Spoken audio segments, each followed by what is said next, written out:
awakened! Hello, everybody. Welcome to Knights of Last Call. My name is Derek Melinda. Happy to have you here with me this evening on a special Sunday Super Secret Sunday System stream. Live stream. Welcome, everybody. Hey, thank you for re-upping there, Mr. Williams, with a bunch of incredibly humble and thankful to all of our supporters here. We've got patrons, we've got YouTube members, we've just got regular old YouTube viewers, and we're happy to have you here. So tonight is going to be it's going to be what I like to call a very chill night. Looks like we got about 10 people here, so I get to feel like one of those old days. Well, for the 10 of you that are watching, welcome. Earlier this week, we did a first look live stream. That's where I go ahead and take a look at a role-playing game, usually a fairly newer one that I have not read before, I've not looked at before, and I dig into it and I kind of give my first reactions to it. I kind of learn the system, ask some questions, and you kind of get to see me walk through the process of kind of trying to figure out what the game does, what it does well, and just sort of my general thoughts on it. It's hard to say that it's a review because I haven't had enough experience with the game yet, but it's definitely a look into the way that I evaluate role-playing games. And we had a lot of great support that Tuesday stream, so we didn't get a chance to finish through the game, which was Against the Darkmaster, but because it is a fairly lengthy tome for what you get out of the game, over 500 pages, and like a Pathfinder 2 or anything like that, I felt like because of the support that the show demonstrated, that we'd come back and we'd finish it up tonight here on Sunday. So welcome to the stream, everyone. It's wonderful to have you here. Bob is here. He said, Descent ended early. Bob, did the heroes manage a victory today? Curious. The last two Sundays, I was playing, I want to say the last two Sundays, I was playing with Bob as a sub. So this is my first Sunday. Oh, the heroes crushed him. So I didn't show up. The heroes crushed. All right, well, good on them. To be fair, Bob, we should have had that last victory as well. So, anyways, welcome everybody. I'm very happy to have you, and we are gonna go ahead and get over to Against the Darkmaster. So if you missed our first stream, I would recommend that you go back and watch that. It's kind of a long one, but this is Against the Darkmaster, a game which just came out last year, and it is a remake and retro clone of the Middle-earth role-playing game that was released in the 80s by Iron Crown Enterprises.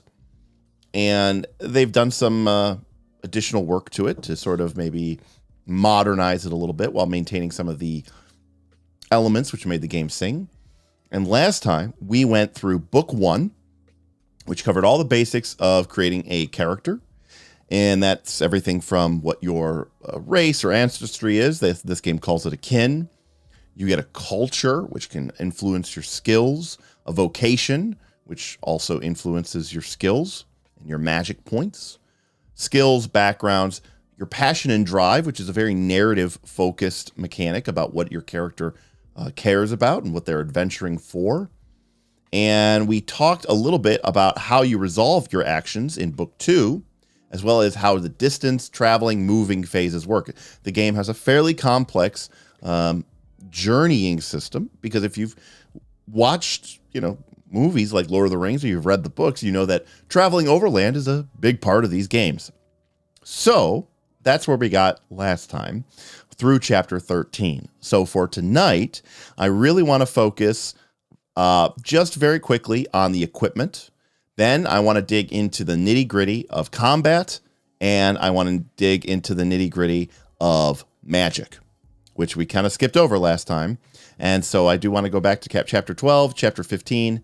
And then if we have some time, I want to talk a little bit about book 3, which covers some of the GM advice and information they have for this game, which in this game they call the Darkmaster. So thank you, Ben. Thank you, Ayla. Thank you, Frostjack, everybody for showing up tonight. Appreciate you all being here. Like I said, I imagine this is going to be a very small stream. So feel free to, chat away and say whatever you want. It's more of like us just hanging out and getting this stuff out there. Oh, Shadram's here. Welcome, Shadram. All right.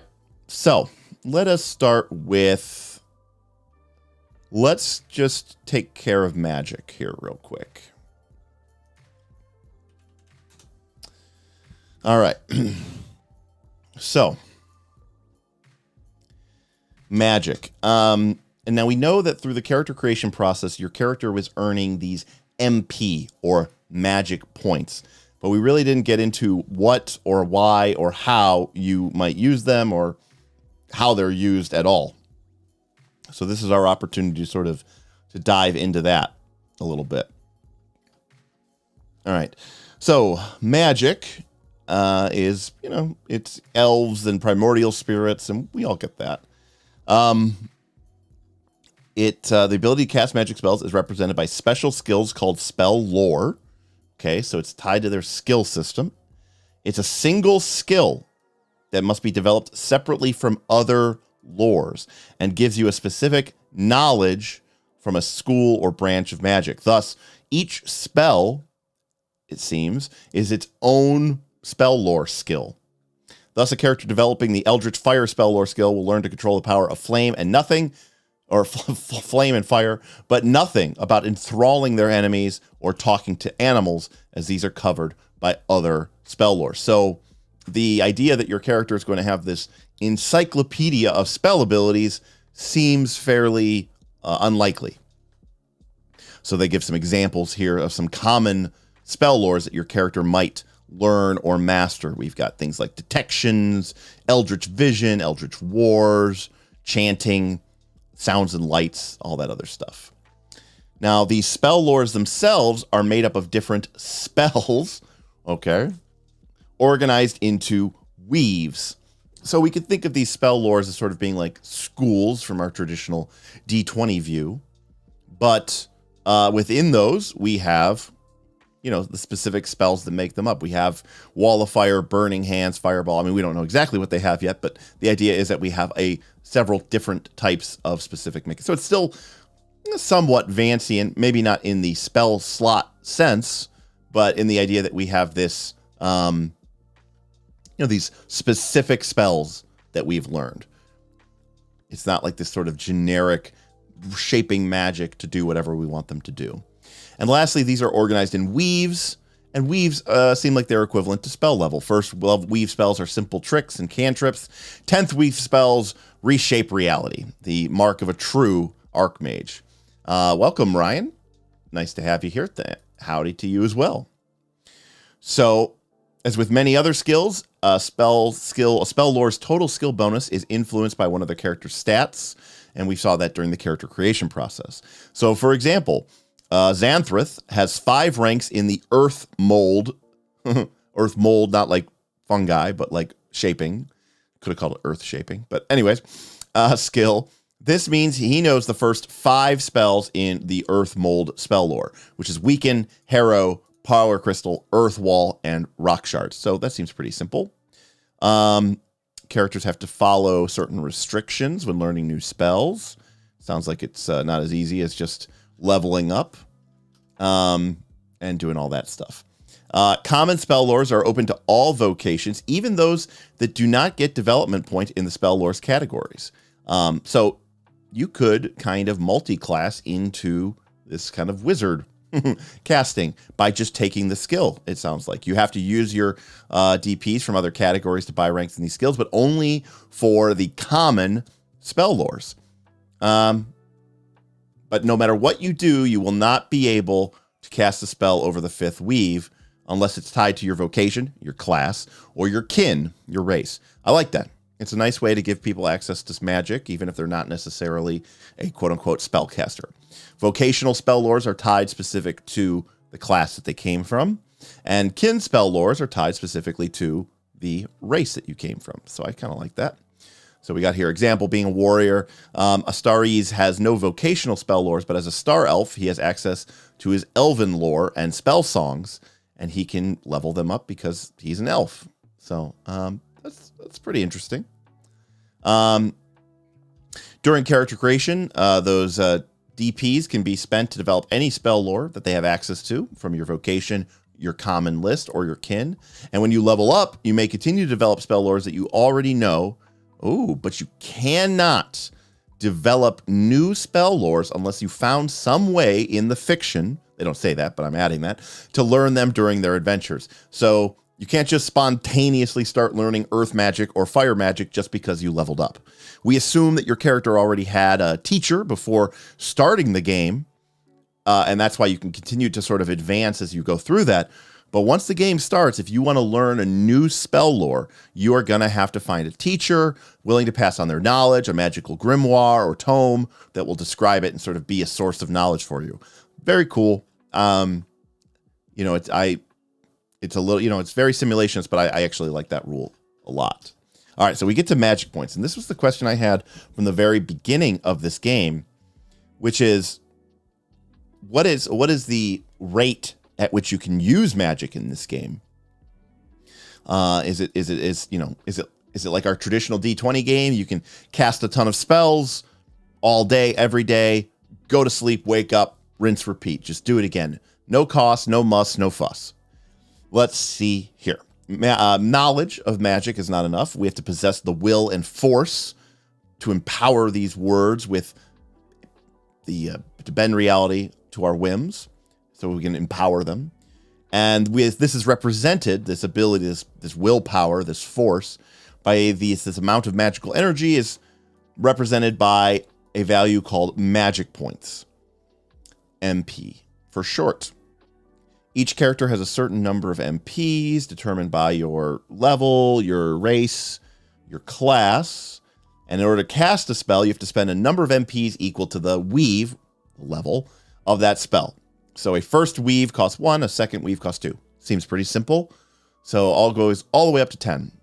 So we were seeing during character creation that some characters might start with 3 or 4, maybe MP. So assuming you're starting with first weave spells, you could cast those 4 times total per day. We'll keep they seem to be very coy about telling us this. They are deducted from your total. Okay, down to 0. The total MPs available to a character is based off on their level and the sum of the following factors: their stat MP level game, their vocation MP level game, and their kin base MP bonus. Wizards use wits, animus use wisdom, everybody else uses bearing. You get 1 MP for every 10 points in your stat. Every time you gain a level, you gain MP. You get a one-time bonus added to your MP based on your race. Okay, here we go. Magic points are recovered by resting or meditating in the case of elves. A full night's sleep is sufficient to completely replenish a character's MP, restoring them to their total value. And they say here you might only get half if you get crappy sleep. Okay, so it is a daily system, and it is basically a mana point system. It's not a spell slot system. It's a mana point system because you're going to be spending points that could be used anywhere on any of your spells. It's just 1 point per level of the spells. Okay, so we could cast a bunch of first level weave ones, or we could cast, some 2s and 3s, and that'll eat us up. So it is a mana system. And we get mana from our race, our kin, our class, our level, and our stats. Okay, and that I think that all feels pretty normal and correct to us. And so that seems pretty simple here. We can attempt. So okay, right off the bat, sounds like, now remember, we know that they said that the system uses a similar system to the skills. So that to me suggests that it's not as simple as just waggling your finger and a fireball, because it does say here, characters may attempt to cast any spell that they know, provided they have enough MPs and the weave of the spell isn't higher than your level.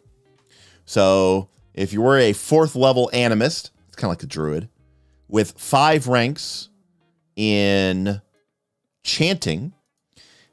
So we're 4th level and we have 5 ranks in chanting. Provided we have enough magic points left, we can cast any spell from that spell lore up to the 4th weave, which is because we're 4th level animist. Conversely, he knows the repel magic spell, but cannot cast it yet as the weave of that spell is higher level. You have to be able to see your target and be able to pronounce the words of power to say it. So, and we can never cast more than 1 spell in a round. So basic requirements seem pretty simple. You know, you got to cast spells of your level or lower.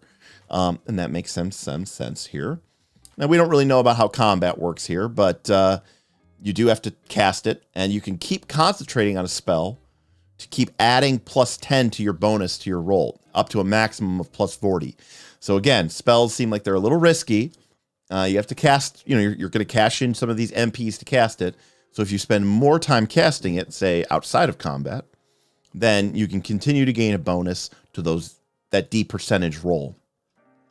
Ooh, improvise spells. While risky, it is also possible to completely forego preparation and cast a spell without concentrating first. Spells cast this way are called improvise spell and give you a -10 to your spell casting roll. Interesting. Spells marked as instantaneous gain no benefit from concentration, but only require a half action to cast and can be improvised without incurring the -10 penalty. Okay. It's very old school here. Spells cast in armor. So the armor penalty applies to your spellcasting roll. We get a +10 if our targets aren't moving. And finally, to successfully cast a spell, we must make an open-ended roll on the spellcasting table, adding our total skill bonus for the spell lore plus any modifiers. 26 or more means that the results on the spellcasting table, a roll of 26 or more means the spell was successfully cast. The results rolled on the spellcasting table must be immediately, I hate when people wipe words to the other side, resolved, applying additional effects on the table below. So here's our table modifier, right? We saw this before. If we cast it without preparing at all, we get a -10. If we add rounds of preparation, we get +10 per round up to a maximum of 40. If our target isn't moving or doing anything to resist us, we get a +10. The range of our target gives us bonuses down to penalties. So let's see here. Deirdre is casting the heal spell from the healing spell lore. She's touching her target, has prepared the spell for 1 round, and has a skill bonus of 35. So if I do my math on this, touching is worth 30. 1 round of preparation is worth 10. That's 40. 35 base, so she should have a +75 to her roll. So she'll add a total of +75 to her roll. Nice. She gets a 121, meaning her roll is a success. Again, you're going to want your calculators for this game, folks. I don't know how else to describe it, but that you are going to want those.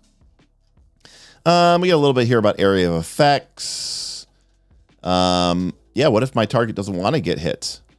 Some spells grant a save roll to unwilling targets to resist the effects. You have to see the description of each spell. So so it might be possible that you're going to have 2 rolls for a spell. 1 roll to see if I can cast it, and then 1 roll to see if you can resist it. It's a lot of rolls. Again, it's probably the most simulationist aspect of that, but it is a lot of rolling and a lot of adding. Spell stacking, where spells? Some spells may be warped. Oh, spells with the same name never stack. Okay. Some spells may be warped, which means the character can choose to cast them as a higher weave spell for a more powerful effect. Only spells with warping options can be warped. So kind of like, kind of like Horizon Thunder Sphere in a way, where we can just, we can heighten it and get more value out of it. Or Fireball, right? In Pathfinder 2, you can cast it at higher levels. It does more damage. So these warping spells can just keep going. You can make them more powerful as you go up the chain. Here's our spell casting table. If we get a 25 or higher, above 25, we have succeeded. So if we get a 26 to 50, we succeed, but it's a pretty crappy spell. If we get between 51 and 150, it's a normal casting of the spell. They get to make a save and all that other stuff. If we get above a 150, if the spell does require a save roll, does not require a spell roll, it succeeds. And if it does require a save roll, then they have to make the difficulty is on the left. So the higher value we roll, you have to look up on this table to see what is the difficulty for the saving roll. Another table that we're going to probably be using a lot if we have casters in our party. Furthermore, if we crit, the spell only casts half magic points. Nice. So definitely a benefit to rolling hot. I mean, listen, it's a lot of rolling, but I do like the idea of rolling for spells. I always have. I think it's fun. I think it's evocative. I never really liked the way that Dungeon Crawl Classics did it. It felt a little bit too... it was more like for chaos purposes, and it was kind of designed to make Magic feel almost too wild and too unpredictable. I don't hate this. Is what I would call this. So I do like that there is a role involved because it's Magic and it should feel somewhat chancy and somewhat risky, right? And we note here, as is the want for games from this time period or from Warhammer Fantasy Battle, if you ever play here, if you do only get up to a 25, not only does your spell fail, but we have to roll on some sort of critical spell failure chart. You know, and this is where we kind of definitely get the old school DCC-esque Warhammer Fantasy critical failure charts. When you used to play Warhammer Fantasy, there was a good chance whenever you cast a spell that your character would just be ripped apart and pulled into the warp. So, yeah. All right, we can concentrate on spells, yada, yada. Oh, this is nice. Magic is never safe. Even casting of lesser cantrips creates resonance, a ripple in the fabric of reality, which can attract the Darkmaster and his servants. This is the most sort of simulation gamified things ever. If you ever roll doubles on a casting roll, the GM makes a magical resonance roll, which can summon the creatures of the Darkmaster to your location. Yes, this is very Perils of the Warp, Ben. Ben is talking about in the Warhammer 40k universe how when you use magic in 40k, it essentially draws demons to your location. I like the modifiers for the difficulty, but you know, doubles means that there's essentially a 1 in 10 chance that every time you cast a spell, you may be, you know, drawing the attention of the dark powers. So the magic does have a cost, and it does have a danger to it. And again, it's a lot of rolls. I'm not going to lie. I mean, you could imagine a scenario where I have to roll to see if I cast a spell. Then I cast the spell, so now we have to check and see what the savings roll difficulty is. Then they have to make a saving roll difficulty. But then I rolled doubles, so now we have to make a magical resonance check to see if it also... That's 3 rolls of a D100 system, each with its own table of modifiers for 1 spell. That's a lot of rolls. But it does make Magic feel dangerous and special. So, you know, again, you're paying for complexity with, you know, complexity, right? You're going to have this very complicated spell process. Ayla says that they love all the tables. Have I got a game for you, Ayla? Okay. There's some sort of optional rule here about severing the thread. If you okay, you can spend a point of drive if you trigger a magical resonance chart. But here we go. Here we go. So now, after we determine the magical resonance, now we roll on the magical resonance roll table. Oh,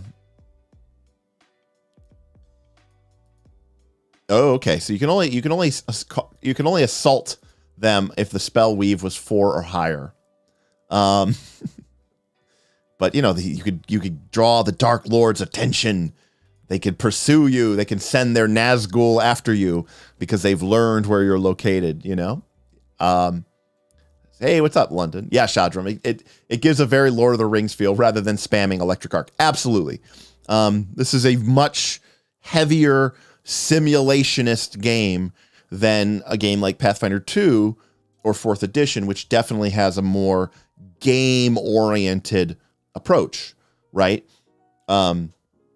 This game is more interested in sort of figuring out what is happening rather than, is this necessarily the most fun game? And I mean that in like the literal, you know, board game, card game sense. Is this, you know, they're not as interested in that. They're more interested in sort of reflecting the reality of the mechanics. Bennett tipped $15. You should make a couple of test rolls, Derek. I should make a couple test rolls. All right. So let us say, I'm going to get my D100 generator up here. Hold on a sec here.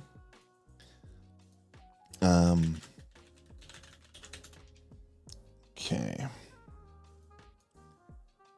All right. Okay. All right, we've got, so let's say I cast a spell. And let's say that I roll, I'm going to pretend that I roll doubles here. All right, so I got a, let's say I am casting a spell. It is rank 3, weave 3. Patentated Corso tip $10. VSD magic is like reaching the font in what? I love it. All right. Thank you, Patente. That's fun. So let's say I'm casting a weave 3 spell, and we are doing it in, you know, probably not a safe haven, but, you know, let's say that this is a blighted land. You know, we're like in equivalently of like Mirkwood, a place where the Dark Lord has touched. So that means, if I'm correct, when I was casting that spell, I rolled doubles. So now I would roll a D percentage die, and I would add 20 to it because I was in a blighted land or dark land. And then I rolled a 60, which plus 20 is 80. So I just missed out. On a pursuit. Instead, I got attention. So the GM chooses one. Just feels very Powered by the Apocalypse.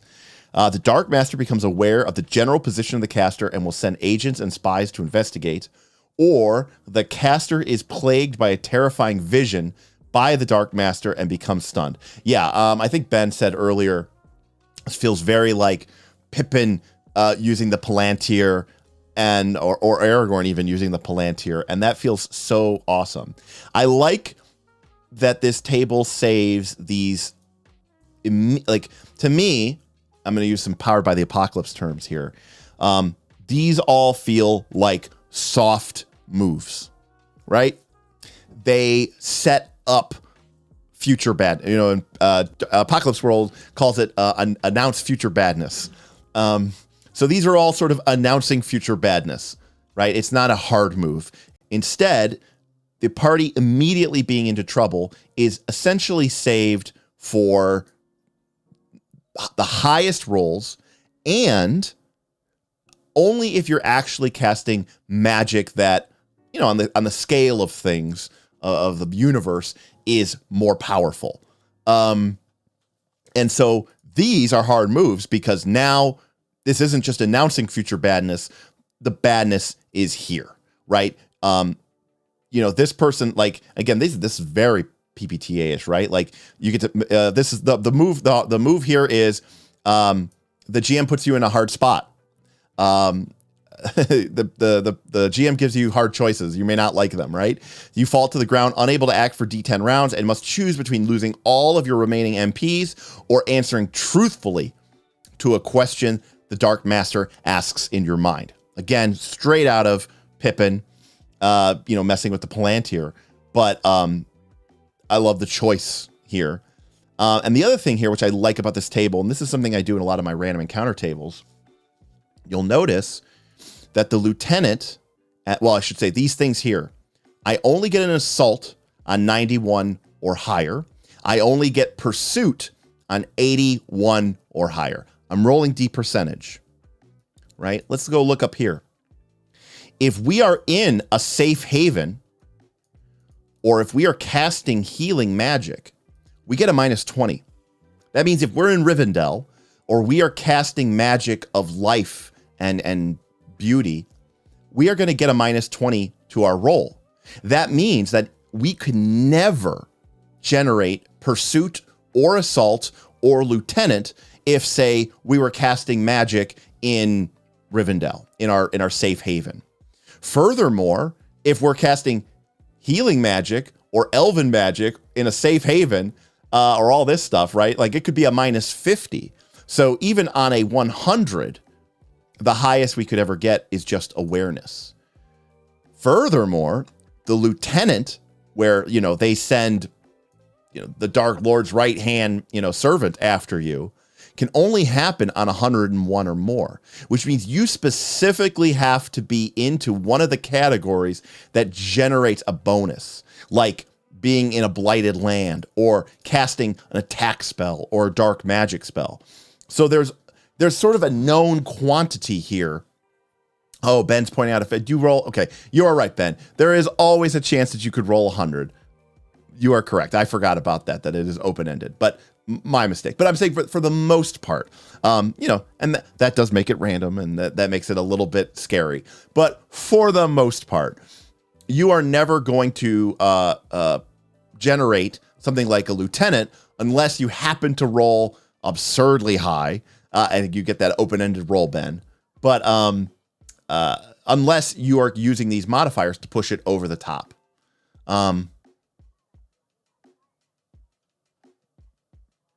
People don't get using modifiers on random tables, but this is a great example of how powerful it can be. Yes, because it's a control to the randomness. Exactly, Satir. And again, I do this with my random encounter tables all the time. I will have a random encounter table that might be, like percentage, or it might even be D12 or D20 or something. And I'll have a result on there that says, if it's a D20, it'll say, oh, you on a 24, you get the horrifying troll. And you're like, well, how do you get a 24 on a D20? And it's like, oh, well, only if you opened up the gate, the troll pens, then you get a +5 to all rolls. Or if it's nighttime, you get a +5 to your D20 rolls. So, I love the combination between these two as a storytelling device, as a way for a player to understand how the world that they are in, these magical resonance modifiers, are sort of affecting how the game is going to play out. So that's very interesting. A lot of rolling, but at least it's very interesting. And, for the most part, I think the, rolls like this, they're only going to happen, right, on 1/1, 2/2, 3/3, 4/4. So it's not like every spell. It's just, 1 in 10 spells. You never know. It could attract the attention of the Darkmaster. And I think that definitely adds makes magic feel different, and it makes it feel magical. It is complex, and the cost for that is, you have to it eats up more time at your table. All right. So here's the other table that we were talking about. If you fail the spell, and similarly to our attention, we also have a modifier for this. So most of the time you're going to end up stunned. So if you get a 25 or lower, you are going to get a critical spell roll and the critical spell failure. And the more powerful or dark or evil the spell you were trying to cast can, of course, make it more likely that your spell failure is going to be nasty. So most of the time, you are going to end up with caster is stunned. We don't know the conditions yet, but we'll get there. On the other hand, as we get higher up, you can lose MPs. The spell can go off on a random target. We have to roll immediately on the magical resonance table with a special +20, thus more attention from the Darkmaster. And if we go all the way up, you could become knocked out for 6 hours. I also it looks like the caster chooses between these. So again, this is very PBTA-ish, right? you're this and choose one or choose two or choose three. So and this, this is a classic spell mishap table. This is something you would see in the Rolemaster game or the Dungeon Crawl Classic, and this is sort of a very old school concept of the idea of, hey, I tried to cast a spell and it went off on a random target and I ended up fireballing my party instead because I couldn't control the magic. Again, it doesn't make magic, scary and random. Yes, and hopefully it's powerful to reflect that. Magic in your classic D20 Fantasy 20 game, especially modern D20, or even, I would say even old D20, was very powerful in old D20, but the wizard was very weak. Nowadays, magic was much stronger. The characters were much stronger. That's why magic was kind of overpowered in 3rd edition and in Pathfinder 1.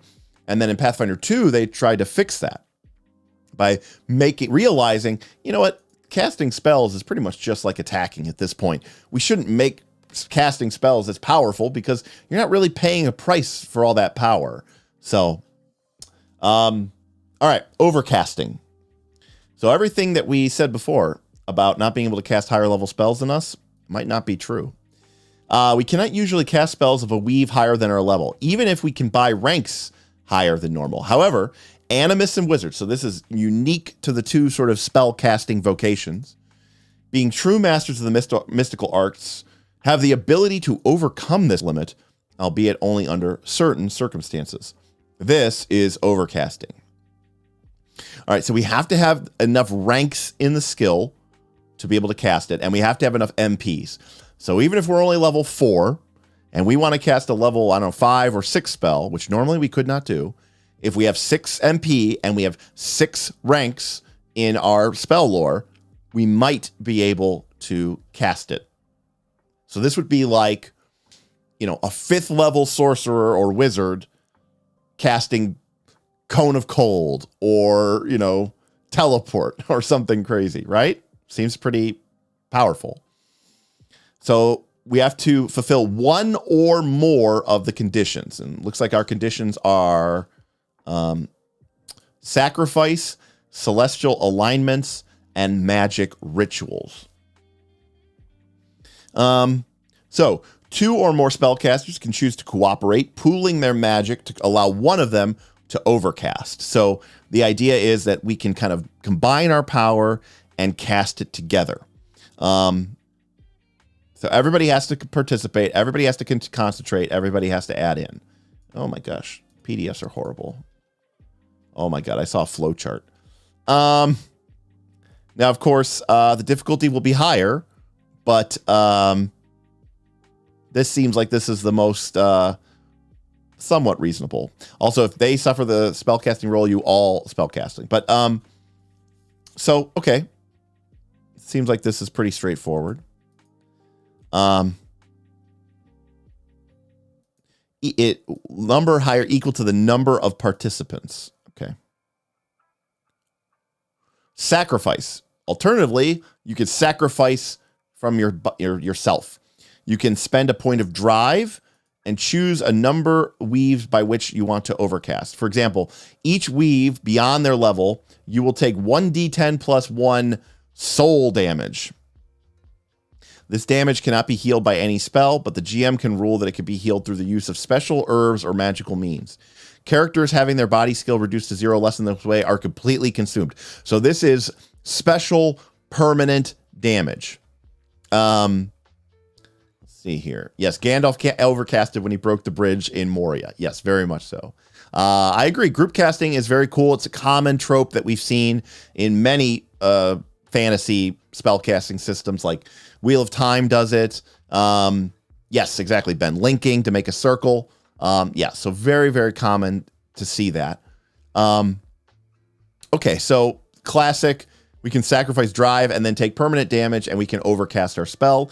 And lastly, if, it is the right time of year or it's a special magical confluence, you're in a place of power in the ley line where on the night of the summer solstice, that kind of crazy nonsense, then perhaps you can overcast simply because of the position that you're in. So very, tying it into the world and the nature of what you're doing here. So very cool. So I'm just going to ignore this celestial alignment table here, but needless to say, it's pretty common. Yes, exactly, Amaya Ray, or Sozin's Comet, or the full moon for waterbenders, right? Overcasting penalties. I was wondering if there's a price for this here. Characters attempting to overcast suffer a penalty to their spellcasting roll equal to -10 for each weave of the spell over their level. So if we are a level 3 character trying to cast a level 6 weave, we have a -30. That's a lot.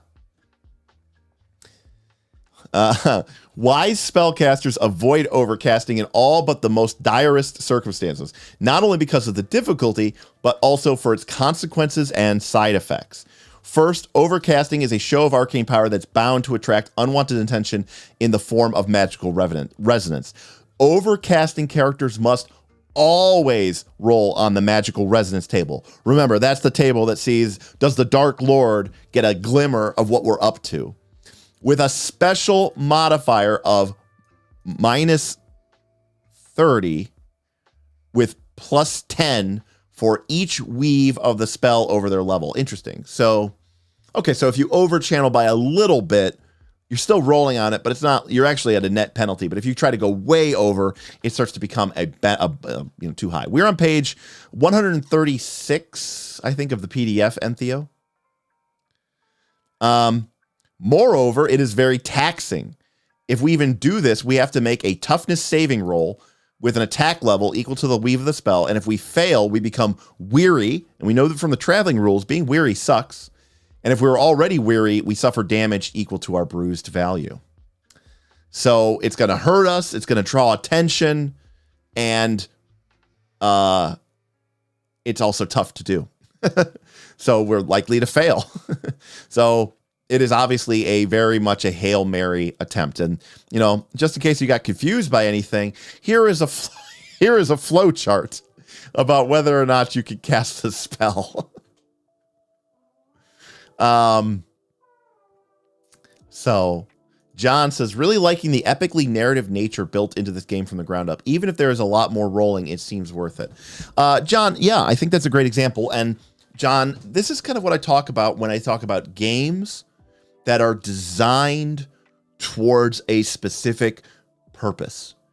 Now, this game is, not super like you are playing in the world of, Blades in the Dark, where you're in a fantasy, Victorian, steampunk, magic, Dead City world. But this game is very clearly about a certain type of genre and a certain type of tone. The game uses languages like, you won't be doing this, and you will be doing this. The game rules, the mechanics of the game imply a strong setting for how this game is going to play out. And the rules and the procedures reinforce that. And to go against this or use this in a different way would, I promise you, create real friction at your table. So if you're into what this game is trying to deliver, then it's a great system for that. And if you're not, or you don't feel like all of these extra procedural roles are worth it for what you're trying to generate, then it's not worth it. Because ultimately what you have to ask yourself here is, and this is kind of a strange idea. If you like the idea of overcasting and you like the idea of magical resonance as a player, then you are accepting that as a player at the table, even if you're not the Dark Master, you're just a player, you like this table because you appreciate the fact that your character might cast a spell and attract the attention of the Dark Master and send its nefarious servants after you.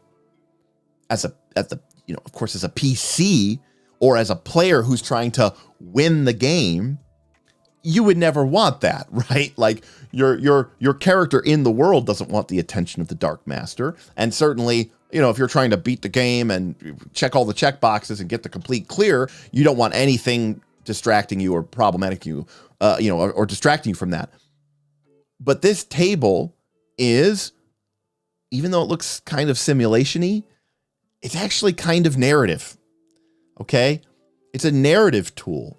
This table is designed to essentially create problems. This table is the 6- of a Powered by the Apocalypse game. This is the GM makes a move. And it's doing this so that the game is more alive and more interesting and more dynamic and more unpredictable. But it is very much, even though it looks like it's a simulationist tool, it's kind of a narrative tool, but with very strong trappings of simulationism. So it kind of does it both. Ayla, I would actually say it is a simulationist table that leads to more narrativism. I would actually say it's the back opposite, because this is very much a simulationist table, right? It's saying, oh, when you overpower and you're trying to cast a spell and a magical resonance backfires, then it could draw the attention of the Darkmaster, and that all makes sense in the way that magic works in the world, yada, yada, yada, simulationism. But on the back end, what it's really doing is, oh no, a new challenge for our party. Oh no, the Darkmaster knows where we are. That is more of a narrative pacing tool than just a raw simulationism tool. And it's definitely couched in the form of simulationism. Okay, so magic seems pretty dang cool. It's mana points. It is quasi-Vancian in that, you have this, not even. I mean, there's a defined list of spells in the game. We haven't gotten to them yet. But, if you tank ranks in a spell, you're going to say, okay, I get Fire Blast, I get Healing Water, I get this list of spells, which is fine. But you don't prep them, you don't memorize them, you get them all, you can cast them. And if you get more ranks in the skill, you might even be able to cast higher level spells through Overcasting. And you use that through a skill check and through the expenditure of magic power, magic points. Overall, I'm a big fan. I like the spellcasting system. It is very convoluted in casting, but I'm going to assume that with the expenditure of magic points, the nature of the danger of casting magic, this is not a system where I would imagine your caster is, casting a spell every 6 seconds in a melee combat round, right? This is something, I'm not saying that it's a super rare thing either, but we'll at least agree that it's probably uncommon, if not, somewhat rare. All right, cool. So we talked about magic. So let's talk about, I don't think there's maybe too much here for equipment. Looks like you have a wealth level system. Maybe instead of tracking exact money with an idea of that implying your social status, you use a wealth level check in order to buy things. Okay, that seems pretty normal. Treasure values can increase your wealth level. This is very Torchbearer-esque if you've ever played Torchbearer. This seems totally fine and reasonable. We got a bunch of general gear here. Food and lodging, armor and shields. We can see here for the first time what these armor and shields do. So the armor that you're wearing lets you apply a maximum of your swiftness. That's like your dex to your defense roll. So the heavier armor allows you only a little bit of your dexterity to your defense roll. Any actions that you want to make involving movement become highly penalized. But you get the value of the armor type. I don't know what that means yet exactly. Some of these give you a melee defense bonus or a missile defense bonus. So it'll be interesting to see what they do. And then shields give you a very large bonus to your melee or missile defense bonus. So I'm going to assume, right, so defense bonus is a combination of your armor and your dexterity, and shields seem like they really help your defense, which I imagine is how hard it is to get hit. We'll get more to this when we get into the combat chapter, I assume. Let's see here. Okay. But what does armor actually do? It doesn't seem to say. Folks in chat, what does armor actually do? Like, what does this chainmail do? It doesn't seem to give me any. I mean, is there an absorb system here? It doesn't actually tell me here, other it just describes what it does. London, no, I don't think it's I don't know, London. I can't say that it's particularly. I wouldn't say that it's very common. I think a lot of non-20s still have, a D20. A lot of non-D20 or F20 systems still track wealth, through coins and stuff like that. But I think the more you get away, I mean, to be blunt, London, the reason we track gold down to the copper and the electrum and the silver in D&D is because, and even in 5th edition D&D and Pathfinder 2 today, is because those games, London, are still based on the DNA of a game that cared about finding treasure in the dungeon. And tracking individual coin mattered because that's how much experience you got. And it was super important because that's what the game was about, right? If something matters, right, it gets measured. And if something gets rewarded or something gets repeated, it should get rewarded. And something that is rewarded gets repeated. So gold and the acquisition thereof was sort of the be-all, end-all of D&D, early D&D, 1st edition especially. And that carried over for, the next 50 years to the point where we are now playing games where for a lot of players and a lot of PCs, gold isn't why their character is adventuring. The only reason you care about gold is because you need, quote, the right magical items in order to, quote, have the right stats in order to buy the right gear.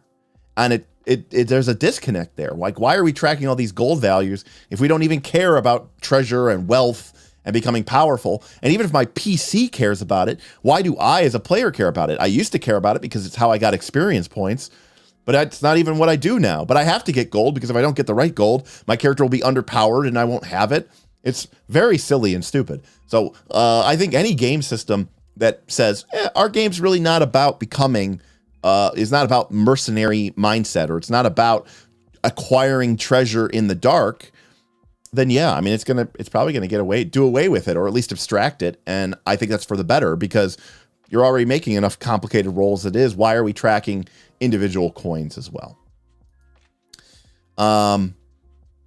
Shadram says, yeah, like Gandalf used Glamdring. Yeah, I mean, this is kind of a separate conversation of note, but one of the things that Aaron and I always loved is the idea of like the Warhammer wizard who, they were, and this is something I've always said too, is like, I never understood the idea of the D&D wizard, even going back to 1st edition, because that character looked like a librarian. They shouldn't be in dangerous places with fireballs and deadly darts shooting out from traps in the walls and goblins trying to kill you. I always felt like your character should have been an adventurer first, and then a fighter or a thief or a wizard like second. And you should have had like that base level of skill in order to be able to even go out into an adventure. And so, yeah, Gandalf used Glamdring, and that's pretty sweet. All right, armor types mitigate crits versus certain weapons. Okay, so we are wearing these just to absorb crits. Got it. All right. Got it.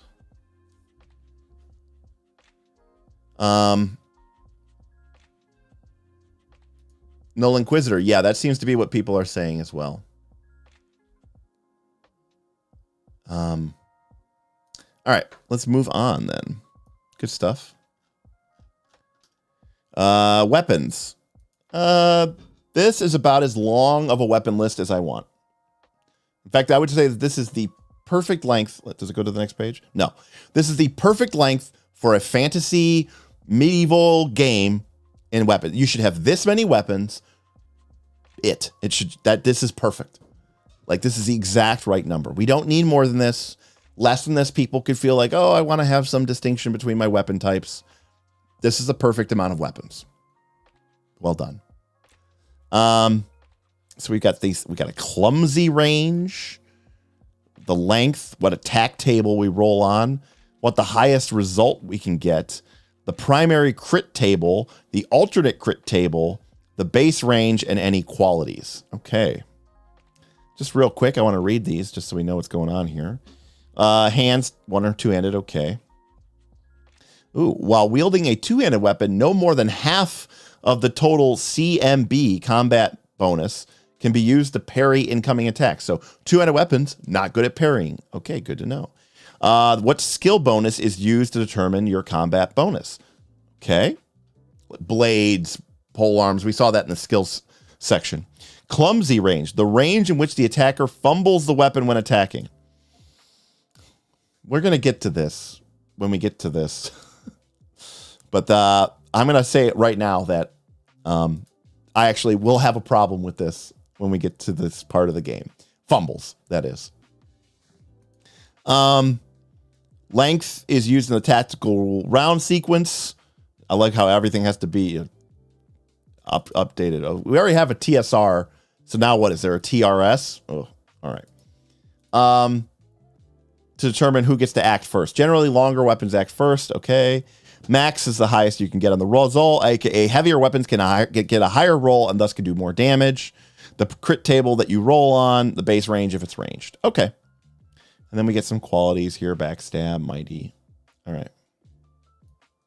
And then we get descriptions of what the weapons do.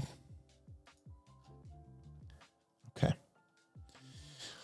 All right. So this brings us to the last of the player sections that we were going to cover, which is, or sort of the rules, I should say, right? The book one was sort of the player creation. Book two is sort of here are the meat and potatoes of the game. And then book three is like the GM stuff. So combat. Oh, yep. I called it already. Yep. They're like, oh, the tactical round sequence, aka the TRS, which is, by the way, different from your TSR. I'm just going to shake my head. So here we go. Combat is a serious thing in Against Darkmasters. While characters are assumed to be heroic, even the most skillful fighter must approach combat cautiously because of the high chance of being wounded or killed with a single blow, even by lesser skilled opponents. All right. So I'm just going to get this rant out of the way now before we get into combat, before we get into fumbles, before we get into critical hit tables. I fundamentally feel at odds with this system. I have played game systems like Hackmaster, and very famously, Hackmaster, the 4th edition, has a critical hit table, which is a D10,000 roll. That's right, a D10,000 roll. Let me see if I can find it real quick here.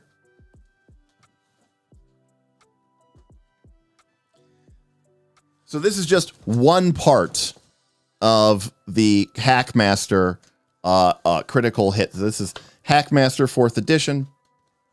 And this is just one of many, many, many pages of the various critical hit tables that this game has. This goes for about 30 or 40 pages. Okay? Bennett tipped $5. Just remember to breathe into a paper bag if you get too worked up. Okay. Smile. So why, thanks, Ben. So why does it have this ridiculous critical hit table? Well, it's because, quite frankly, this game was designed as a, kind of a serious troll. It was designed as a way, because, okay, I'm going to actually tell you a little bit about this game here, which is Hackmaster 4th edition. This game came out from Kenzer and Company. The people make Knights of the Dinner Table, because they realized that they wanted, at the time, they thought the OGL might allow them to reprint old games. This was before retro clones. But they realized they were like, oh, but we can't redo it because if we do it, we'll get sued. But if we do it as a work of satire, if we do it as a work of comedy, then we can claim that it's not, that it's not whatever. It's done in a satirical way, and that means that, they can't sue us. And so this is where the classic, as above with triple damage dice, like here, there, I can't even show this here really properly, but like there's this whole subsection chart here which compares how big your weapon is to how small the target is, and that determines what you roll. So for example, if the defender size, like if the defender's an ogre, large, and I'm medium, then I roll a D9000 for the crit. But if I'm medium, that's say like a human, and my attacker is large, say an ogre, then they might roll a D10,000 plus 1,000.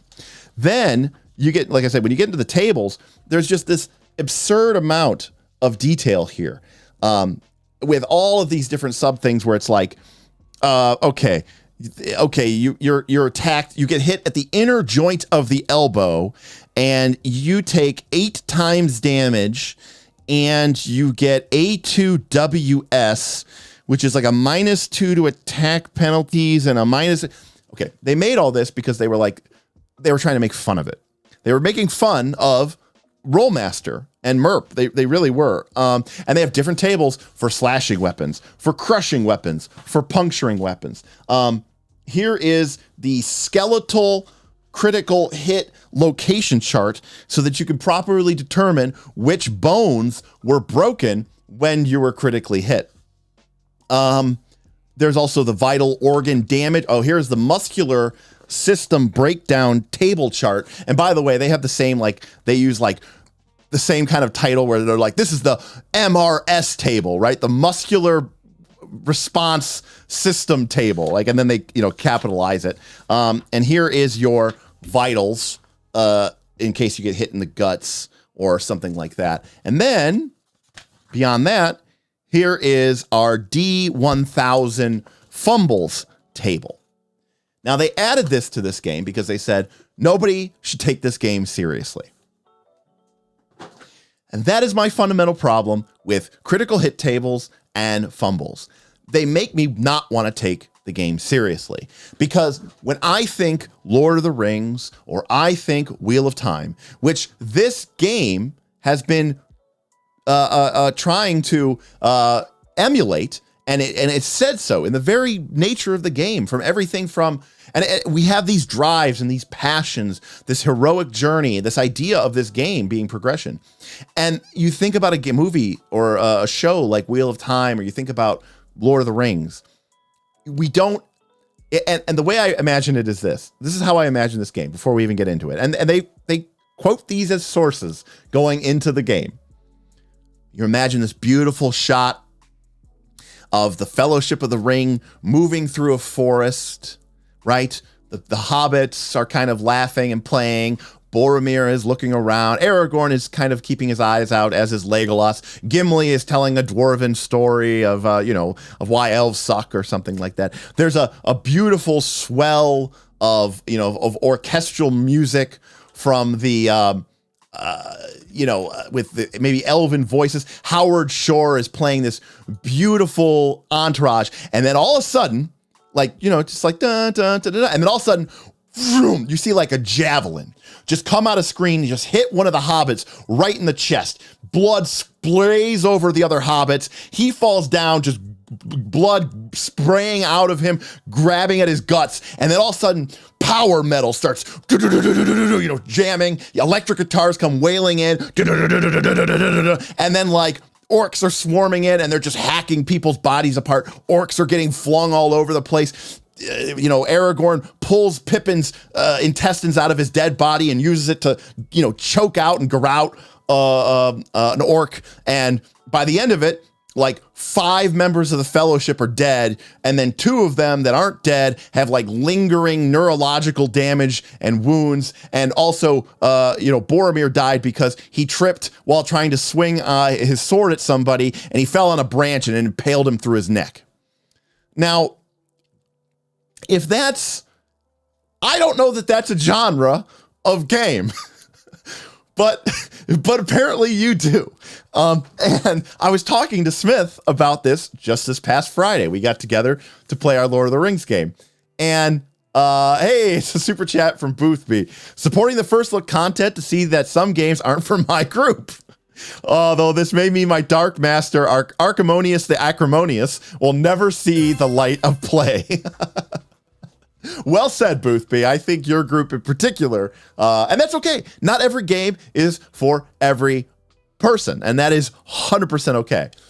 But without going to, again, I don't want to pass judgment, and I'm not going to. But up until we got to this point, I'm going to say I really liked this game. I liked the character creation process. I liked the skill system. I liked the drives and the passions. I liked the way they're handling wealth. I liked the travel world systems. We haven't really gotten too much into the conditions, but I like the idea of the weariness and the resting. I like that these places of safe havens were important, that time mattered. The magic system, fairly complex and rote, used magic power, but also tied into where you were, what you were doing. You had a lot of flexibility, but at risk. Magic wasn't just some free thing that you could easily cast capriciously. All magic carried with it a cost, especially if you're using that magic to do powerful or even offensive, dare I say, aggressive things. The magic of healing, of preserving, of illusion could keep one safe.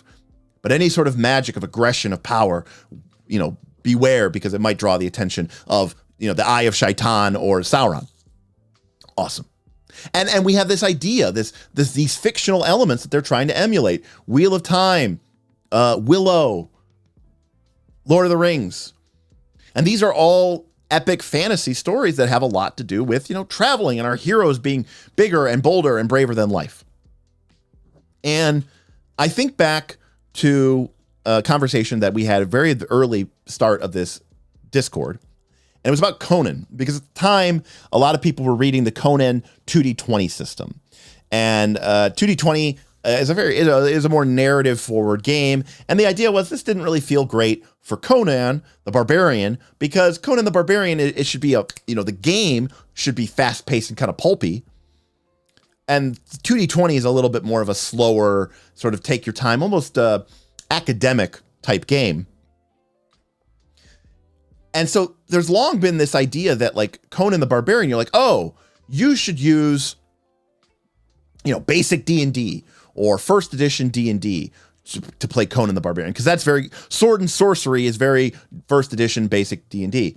And myself and Ben and a bunch of other people, we're all kind of like, actually that's not good advice, because look at what happens in Conan the Barbarian novels. Conan, there's hundreds of them, these novels, and Conan goes into these he's just a man against the world, and he goes into these incredibly dangerous things. One man versus 10 palace guards, one man versus a demon versus a god, and Conan always comes out the other side. Conan should not be playing basic D&D. Conan should be playing a game like, Seventh Sea or Broken Compass, right? It's a pulp story where the hero is larger than life and kicks ass and takes names and lives to fight another day. And, maybe his life falls apart and he loses all his money and he ends up being, captured and sold off in some market but he is a larger than life hero. And this idea of, but it's sword and sorcery, you should use basic D&D, I think is actually a terrible idea. In fact, I would argue that basic D&D, first edition D&D, doesn't really emulate any fiction that we are used to seeing or reading about, because it doesn't really make a whole lot of sense. Characters' lives are very short, they die quickly, and there's really no plot armor. I suppose the closest thing that we could have to it is like very early seasons of Game of Thrones, where, hey, you're an important character, you're the main character, but you just got shot randomly, by some people, and now you're dead. So when I think of a game Against the Darkmaster, these heroic people going this journey of epic precautions, I think about Lord of the Rings, and I think about how two characters died. Gandalf, ostensibly, Gandalf did die. He came back. but he died fighting the Balrog, defending the bridge of Khazad-dûm, this incredibly epic, amazing moment. And Boromir fell after being pierced by many arrows in an act of ultimate sacrifice to sort of try to redeem himself for the mistake he made and perhaps to try to save the lives of Merry and Pippin. And so there is an interesting thing here where we are playing this game with this idea of these things, and then suddenly we get to a combat system that by its own wording, you have a high chance of being wounded or killed by even a single blow from lesser skilled opponents. Now, what does that sound like? It sounds realistic, right? Because that is realistic, right? I am a mighty knight, a veteran of many campaigns, and now I'm fighting on some battlefield in France, and I kind of slipped in the mud a little bit, and some peasant shanks me with a dagger, and I'm dead. That's realistic. But up until this point, the game has been saying, oh no, this is about reliving these amazing, incredible, sort of fantasy novels or movies that you love so much. And I can't help but wonder if this is, I don't know, if it's not appropriate. And if this is just a vestige of the fact that this game was created in the 80s. And I think this was just the thing that you did in the 80s, is that just everybody died. I don't know how else to describe it. And obviously combat should be, somewhat scary, but it's not like in Wheel of Time or Lord of the Rings or Willow that they shy away from combat. They get involved with quite a number of combats, and they go up against a lot of lesser skilled opponents, and they come out the better and the stronger for it. So with all that in mind, that was my big rant. I am going to go into the combat section and see what we got. I can't believe we got up to 35 people. It's incredible. I would never have guessed that we would have that many people watching this channel for this thing here. Okay. Combat. Tactical round. The round, in game terms, is indicated by a short time period. Okay, while it's not relevant, there's no real need to mark passage of time. A single action can happen in minutes, hours, or across several days. However, for frantic action like melee combat, we have to keep track of time. Sounds very first edition D&D. We can assume that a standard tactical round takes about 10 seconds of time. And this is the tactical round sequence made of 9 different phases: assessment, action, declaration, move, spell A, ranged A, melee, ranged B, spell B, and other. Note you can skip certain things if people aren't trying to do something. Okay, we'll look at each of these a buff, and we'll see how a typical TRS, not TSR, but TRS looks like. So the first phase, did I skip it? I hate PDFs so much. Here we go. The first phase of every round is called assessment. It is used to track lingering effects such as the duration of spells.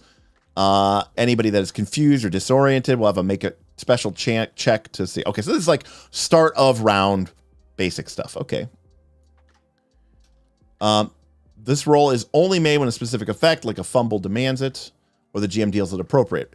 Examples of situations that could require this assessment roll: being ambushed, awakening from sleep, being blinded by a flash. So it's kind of like a surprise check.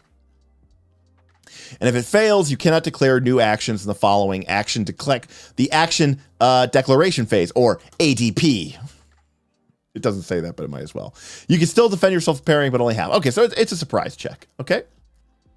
So then we get to the action declaration phase where you're going to declare what you're going to do. So again, this is very old school, like, where you kind of declare your action for the turn. The orc will shout to rouse the others, then rush towards the heroes. The player controlling Morninen declares that they'll stand where they are and prepare a spell. Gandril's player says they'll be loading their bow and shooting one oblivious orcs. Finally, Athelstane is going to meet the charging orc halfway and attack him with the orc. GM always declares first, and then players declare their actions last. I like action declaration. We did it for our last 5th edition game, and we used side-based initiative, and we used phases. where it wasn't all the PCs go and all the enemies go. It was ranged happens first, and whoever won the initiative shot first, and then whoever lost the initiative shot second. Then we did, this is 5th edition, so then we did bonus action spells, which were very quick, again, in order of side initiative. Then we did movement, again, in order of side initiative. Then we did melee, again, in order of side initiative. And finally, at the bottom of the round, we did spells that had a normal casting time. And again, in order of side initiative. And we found it to be quick, fun, tactical, strategic, and this was all theater of mind. So it worked and worked very well. And I mean, I've done this for many years playing basic D&D, BX, and I'm a big fan of it. And I like it a lot. So this obviously is going to be very appealing to me in this respect. So then we move. Movement is considered simultaneous, but if it is necessary, there's a conflicting action rules. But okay, so there's really no initiative here. It's just seemingly simultaneous. Spell phase A, these fall into 2 categories. Spells that were prepared at least during one of the previous rounds and held gets to cast. So if you've already started casting it last round or earlier rounds, you can cast it now early. Or if you cast one of those instant spells that they talked about. And again, if it is necessary to determine who goes first, it is the one cast by the higher level caster. Okay. Then we get to ranged A, which is the first volley of ranged weapons. Loaded and aimed missiles, ranged weapons that have been reloaded for a full round or more before the current one. So if your bow is ready to shoot. Then anything that's in your hands and ready to throw. Then we get to the melee phase. It is determined by the length of the combatant's weapons.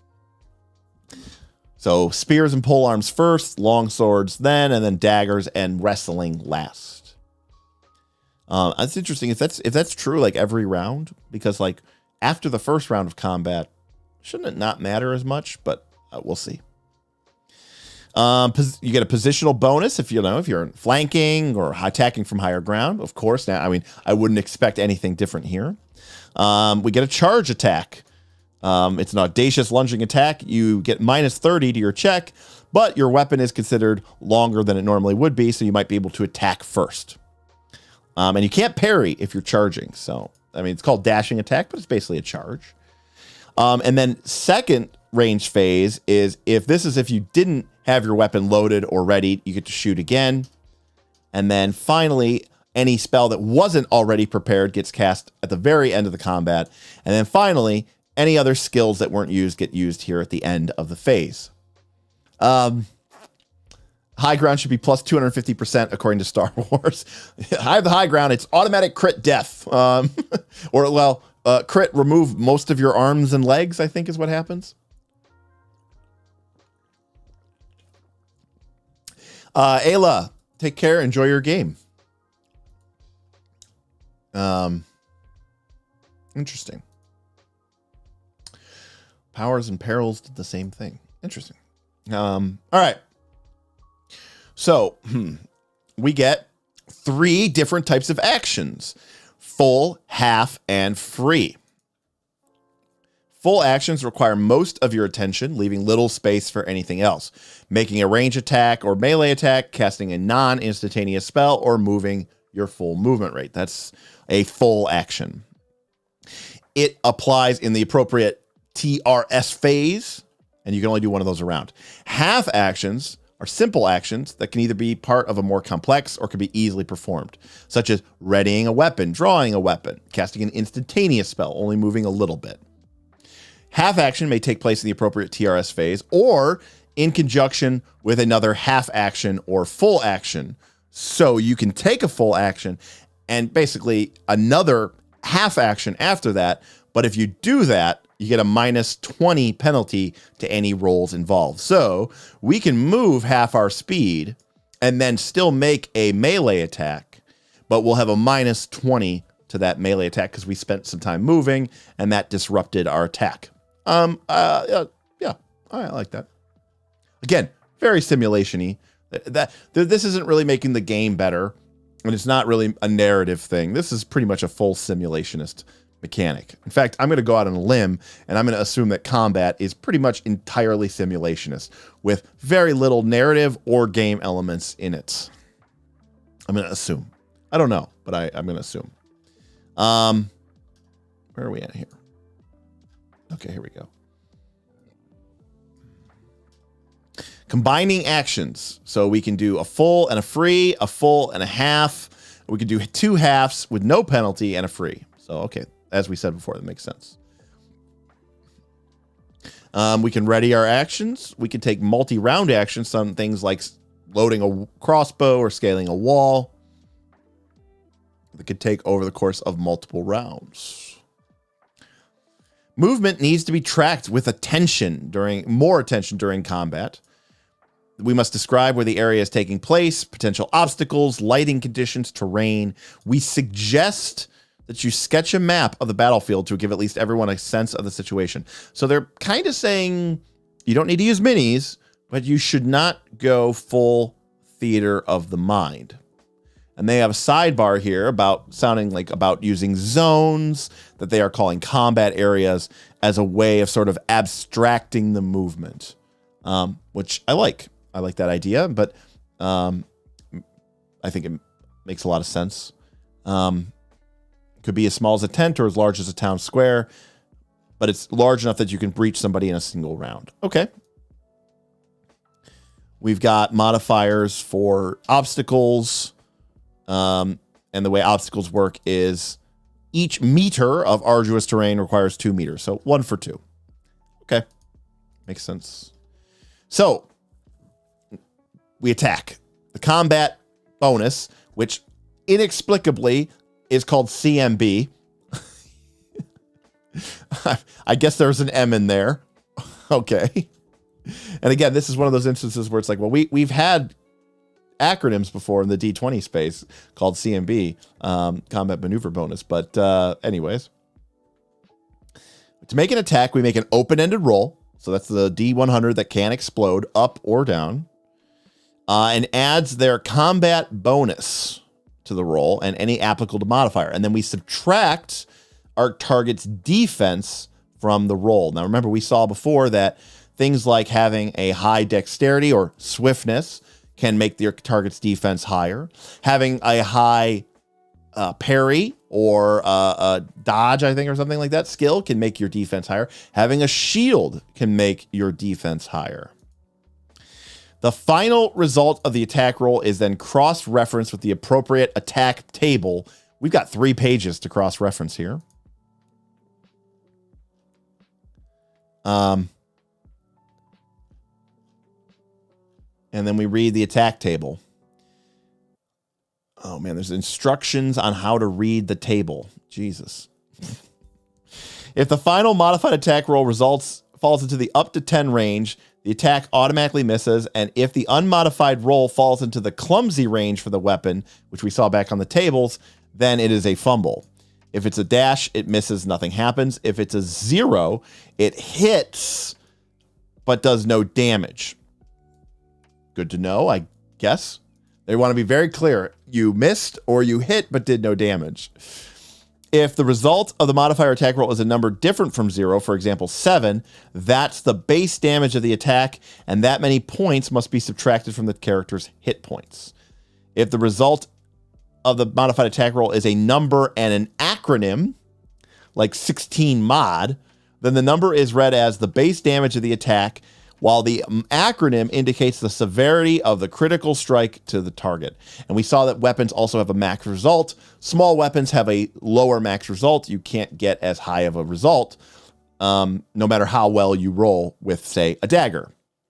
Okay. We've got sup, lick, mod, gree, let for superficial, light, moderate, grievous, or lethal critical strikes. And then critical strike reduction. Some spells and abilities may reduce the severity of severe critical strikes by 1 or more degrees. If a creature's Billy Badass, it reduces the critical strike. Okay. Parrying. Old school parrying. Parrying means sacrificing offense for defense. When characters parry, they subtract any number up to their total combat check and add the same amount to their defense for the current round against 1 or more incoming attacks. All unarmed characters cannot parry armed attacks, but they can still carry unarmed attacks. Creatures wielding a missile weapon are considered to be unarmed. Ranged attacks cannot be parried at all unless you have a shield. I like that a lot. That's cool. A character can only parry attacks directed at them from a single opponent. Additionally, these attacks must come from the same opponent the character's facing. And if the character is wielding a shield, they can parry all attacks from multiple opponents as long as they are coming from the shield's side in a single round. Now, this is where the game gets a little bit wonky, because earlier it said, you know, sketch a map, here's abstract ruling, it doesn't matter as much about positioning, but then now we have to know what side your shield's on. And so it's kind of like, okay, so you probably might need to use miniatures, because I would need to know which orcs are on my left-hand shield side and which orcs are on my right-hand shield side. And then does that mean we have facing that is locked in place? Because if my mini is facing this way, and then there's no other minis around me, and one orc approaches my right-hand side, it's a 10-second round, are we assuming that my character is still just facing straight ahead and that orc is attacking into my right-hand side? I didn't see any rules here about setting facing, so that's the only reason I asked. Ben says that there is a facing chart coming up. Good, I can't maneuver. Stay on target. We're too close. Stay on target. Okay.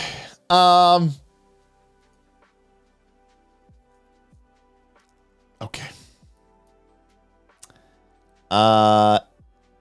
We get some cover, which can give us defense. We can dive for cover by dropping prone. Okay.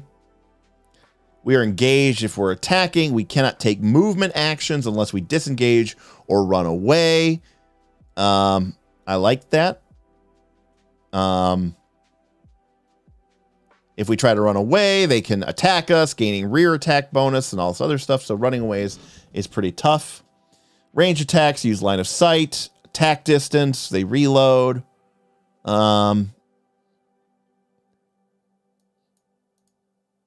Okay. We get penalties as they go further and further out, which makes sense. So range attacks seem to work pretty much like you would expect them to. So here is the weapon fumbles chart, which they give us before they give us the... Is this just all charts now? Oh, no, it's not. So whenever our unmodified attack value falls within the clumsy range of our weapon, we automatically miss and fumbles. Then we roll another D100 with a modifier for the type of weapon that we are using, and we get all sorts of shenanigans here. Like, we take a moderately critical strike. So what does that mean? We hit ourselves in the chest with our polearm. I guess so. By the way, I didn't see exactly, but the unmodified roll on a lot of those clumsy ranges was like 1 to 5, 1 to 7. So you're talking about like 1 in 15 attacks. You're going to end up axing yourself in the face. Okay. Again, I'm not going to lie. I hate weapon fumble rolls. People who use the deck of fumble deck for Pathfinder 2, I think are stupid.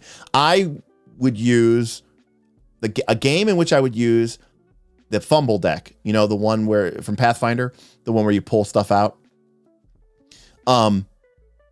I would use for like when we did our Poppet Christmas holiday adventure, or when I did Fistful of Leshies. I use things like fumbles in games for that are jokes. I would use fumbles in games that I don't want to take seriously. I would use fumbles in games that I want to, you know, I want it to be sort of like a cringy joke fest. They are not for me, except for those type of games. You know, if I was running a Gen Con one-shot meat grinder adventure, you know, where it's just sort of like a funny, like, see how long you last before you die. And like you get gold stars based on how stupid and gruesome your death was. And you're almost trying to get the word, like, you know, that's fine. Oh, you could, of course, totally ignore fumbles, Ben. 100%. I'm just simply saying they're not for me. And they're definitely not for me in the context of a game like this, which is trying to, it seems like it's trying to take itself seriously. And it seems like it's trying to tell epic stories of heroes undertaking, you know, journeys to try to make the better world. You have these drives and passions, and then just replacing it with, you know, me getting axed in the face by my own weapon seems a little, to me, if it works for you and your group loves that kind of stuff, well, you got yourselves the right game here. All right, here are our conditions. Do we have a lot of them? Not too many of them. Dying, we'll die. Okay. In a number of rounds.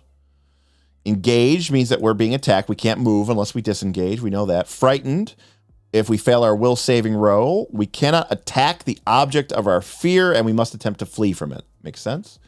Held, characters are restrained. We get penalties to our combat attacks, defense checks. We can't use like our polearm weapons because we're kind of boxed in. Incapacitated characters are knocked out sleeping. We can't do much. Prone characters are on the ground, and we get various penalties. We get bonuses to range attacks, which makes sense. I don't understand why Pathfinder 2, why if you are prone, you are flat-footed, even against ranged attackers. It makes no sense. And people get bonuses to attack you, so nothing here is completely normal. Or everything here is completely normal. Stunned characters cannot take full actions, so you can still take a half action. So it's almost like you're stunned 1, Pathfinder 2 terms. People get bonuses to attack you. Surprise characters cannot attack and can only take half or free actions. Flanking. If you have an opponent on each side, they each get a plus 15 to their attacks. Characters being flanked can only apply their shield's defense bonus against the attacks coming from the shield side. Rear attacks get plus 30. So exact position matters a lot here. But again, I'm curious because does this mean that you have to set facing? Because like if we look here at our character here, being in the rear is great. They can't use their shield and we get a plus 30 to attack them. That's a huge bonus. But if my character was fighting 0 other characters and I had 1 orc come in and move into the rear, are we just assuming that my character is just standing facing forward and does not turn around to face that orc? I don't know. That's especially if the game is saying, you know, sketch out a map. You can use abstract combat zones. It feels a little bit strange. I mean, it could just be all fictional positioning. GM call, but I would be using facing, right? I figured you would be, Ben. I mean, I don't hate using facing. It reminds me like suddenly I'm playing BattleTech, which obviously has or Warhammer 40K. Back in the day when vehicles used to have different armor values on their sides, front, and rear, it was just always very strange to me in a fantasy game that a character would have a facing, even if they weren't engaged on multiple sides, right?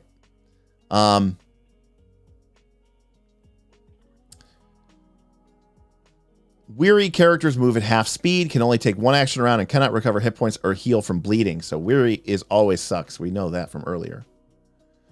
All right. Oh, we get different options in combat. We can aim, which is multi-round. We can keep stacking bonuses to our attack roll with our missile weapon. I love it. Here is the actual charge.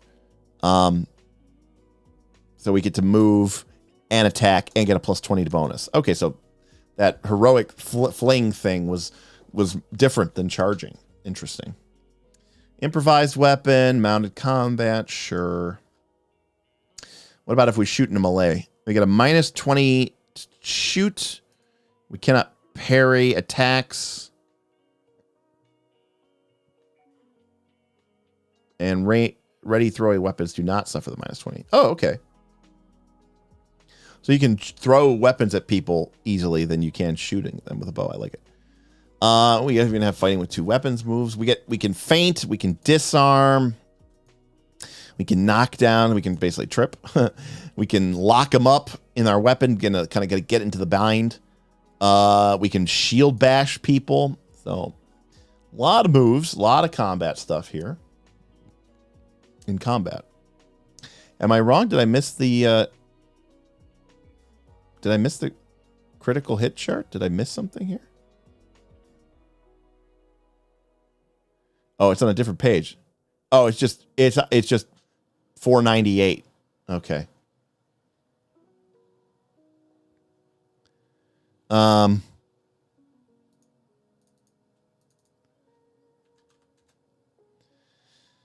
Okay, so Appendix A of this game is just attack tables. So we've got our attack tables, and then we've got our critical hit tables. All right, wonderful. So let's take a look at this. So let's say I'm attacking with my sword. So that is an edged attack.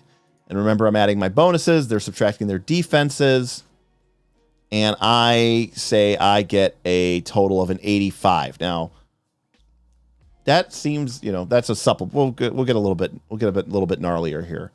NALAMAHA.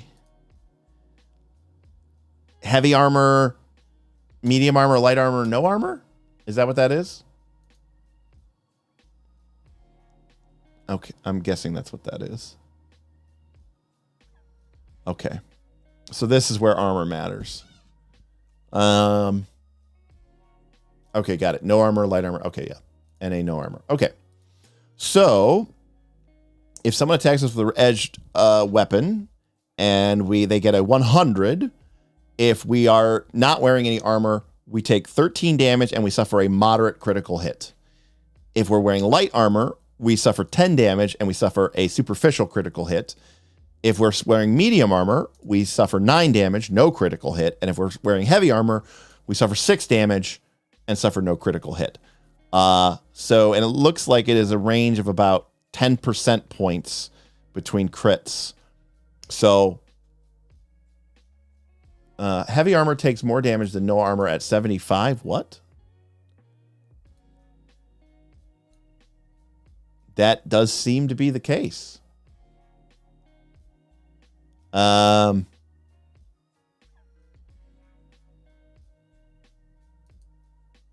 seems to be the case for everything. It's a little strange. Like, I could see if this was still a dash. Like, the idea being that, like, in no armor, you have a greater chance of just, like, slipping away and not getting hit. So if this was a dash, because remember, they said dash means they missed you completely. Oh, okay. That's what it means. The dash means I missed, right? I missed. Like, my attack was just so bad that I didn't attack and hit. 0 means that I would have hit, but my opponent kind of intervened, and that's what caused it to miss. So I think the idea here in these zeros is that the character in no armor or even light armor is sort of able to sort of get out of the way of these fairly weak blows completely. So I'm guessing that that's what that means.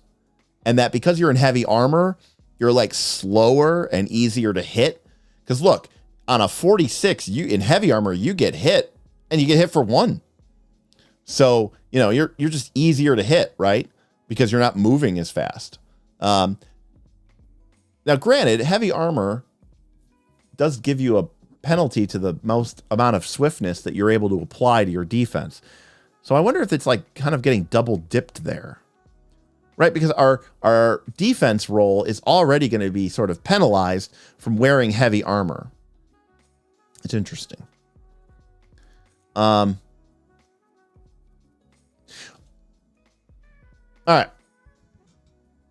So moderate, lethal. Okay, so that's our attack tables. Obviously, you're going to be referring to these quite a bit. And we've got one for edged, blunt, missile, unarmed, area, bolt, beasts. Nice. All right, so let's see what happens if we get a critical hit from a cut from a sword.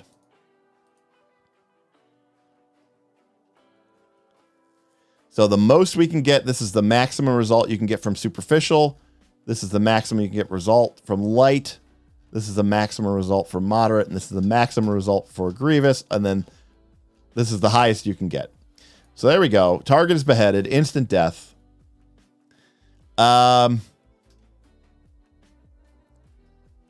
Bleeding, more damage. Oh, you took damage and damage. You're bleeding, you're stunned. You're sliced through the side, damage, stunned, bleeding, cut, bleeding, minus 20 randomly. It's not even a condition. More bleeding. Lose fingers, cut to your tendons, massive penalties, gutted, die in 12 rounds, prone, stunned, most damage, not wearing metal armor, now bleeding a lot. Slice to the neck, not wearing net protection, destroy, die at 8 rounds, swing to your shoulder, lose arm, lose foot, lose leg, strike to your face, split your face in half, instant death, sever your arm at the elbow, sever your leg at the knee, slash your chest, collapse your lungs, sever your spine, instant paralyzation, target is beheaded, instant death. All right, I mean, that's about what I guess I expected.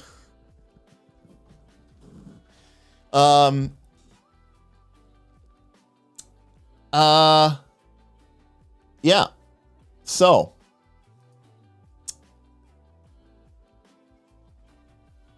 now, again,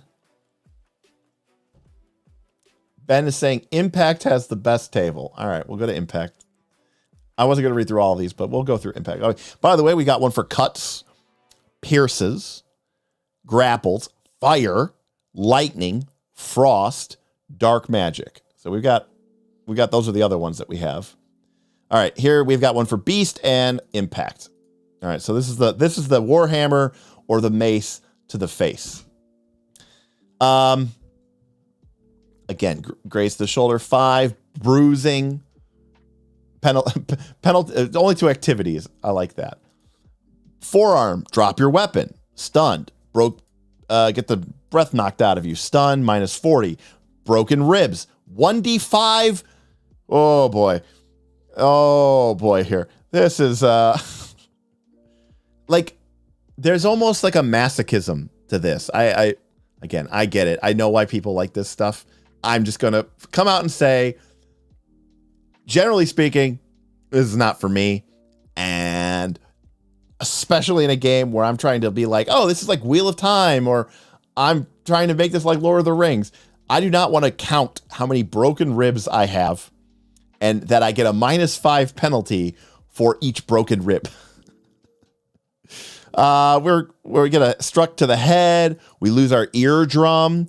If we're not wearing a helmet, we're in a coma for 4 weeks. I missed that part of Lord of the Rings. Blow to the knee. No leg armor. Your knee is crushed. Broken back. Minus 50. Risk of paralyzation. Crushed in chest. Sternum fractured. All the bones in your arm broken. Shield drop. Useless. Stun. Plus 10. Minus 30. Neck strike. Can't speak or eat solid food.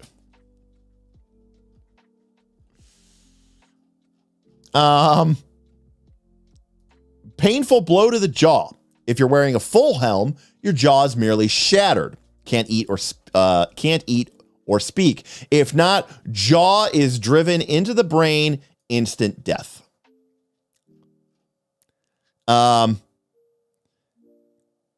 Crushes broken hip. Blow to the abdomen that shatters all your innards. Rib cage. crushes your heart, dead in 6 rounds. And of course, the 150, inexorable blow to the head, shatters skull, destroys brain, instant death.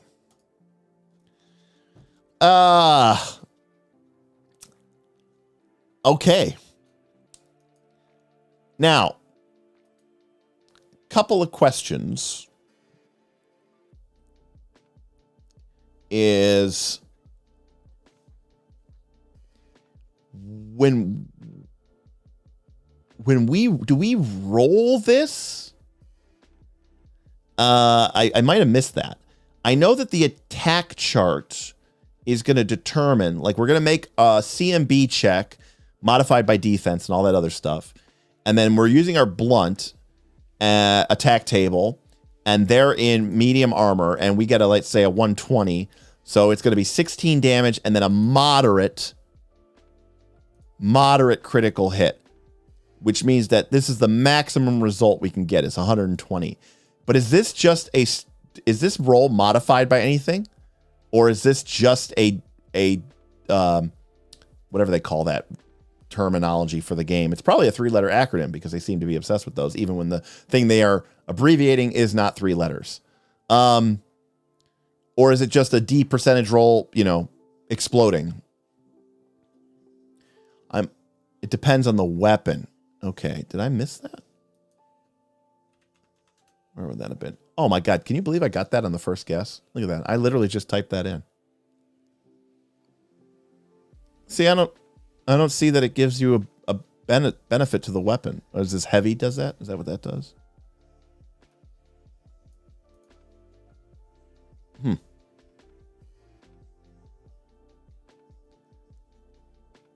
Oh, it's by the severity. Oh, yep, you're right. Okay, here we go. Superficial 0, light plus 10, moderate plus 20, grievous plus 30, lethal plus 50. Got it. And then Ben is saying weapon qualities can make a difference as well.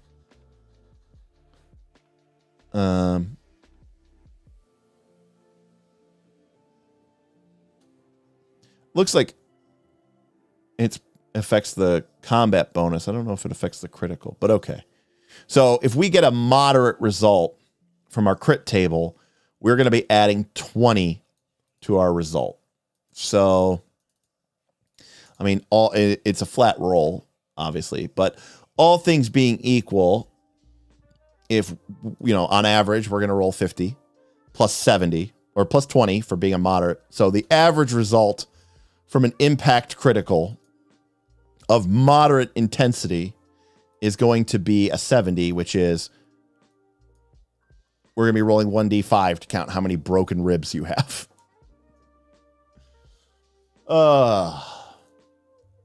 Well, I mean, there it is. Obviously, this seems absurdly lethal to me. I see this as having 2 outcomes to your game. One, your game plays out like a slasher horror film where bodies are getting stacked up like cordwood. Or your characters are more like, Metal Gear Solid, right? Special forces, avoiding pretty much any and all confrontation, never really engaging. So the kind of epic confrontations that you would see in Lord of the Rings or Wheel of Time, you would probably, those characters would avoid those at all costs, right? The characters would not fight at Helm's Deep because they would be dead. The characters would not have fought the Uruk-hai at Amon Hen because they would have been dead. The characters would never have survived the goblin attack at Moria. So basically, anytime, imagine if watching Lord of the Rings, but every time there was a fight, so like the fight at Moria, the fight at the end of the movie, the fight against the Nazgul, imagine if, 75, 50%, 25% to 50% of the Fellowship died. So again, that's exciting. It makes the game, I guess, really exciting. Granted, it seems like making a character is sort of a lengthy and involved process. I don't necessarily know that I want to be re-rolling characters all the time. especially when, you know, you're like, oh, this is this heroic adventure and your character has this like really interesting background. And then you're like, oh, here's a system that just kills your character instantaneously. I'm not saying there's anything wrong with this.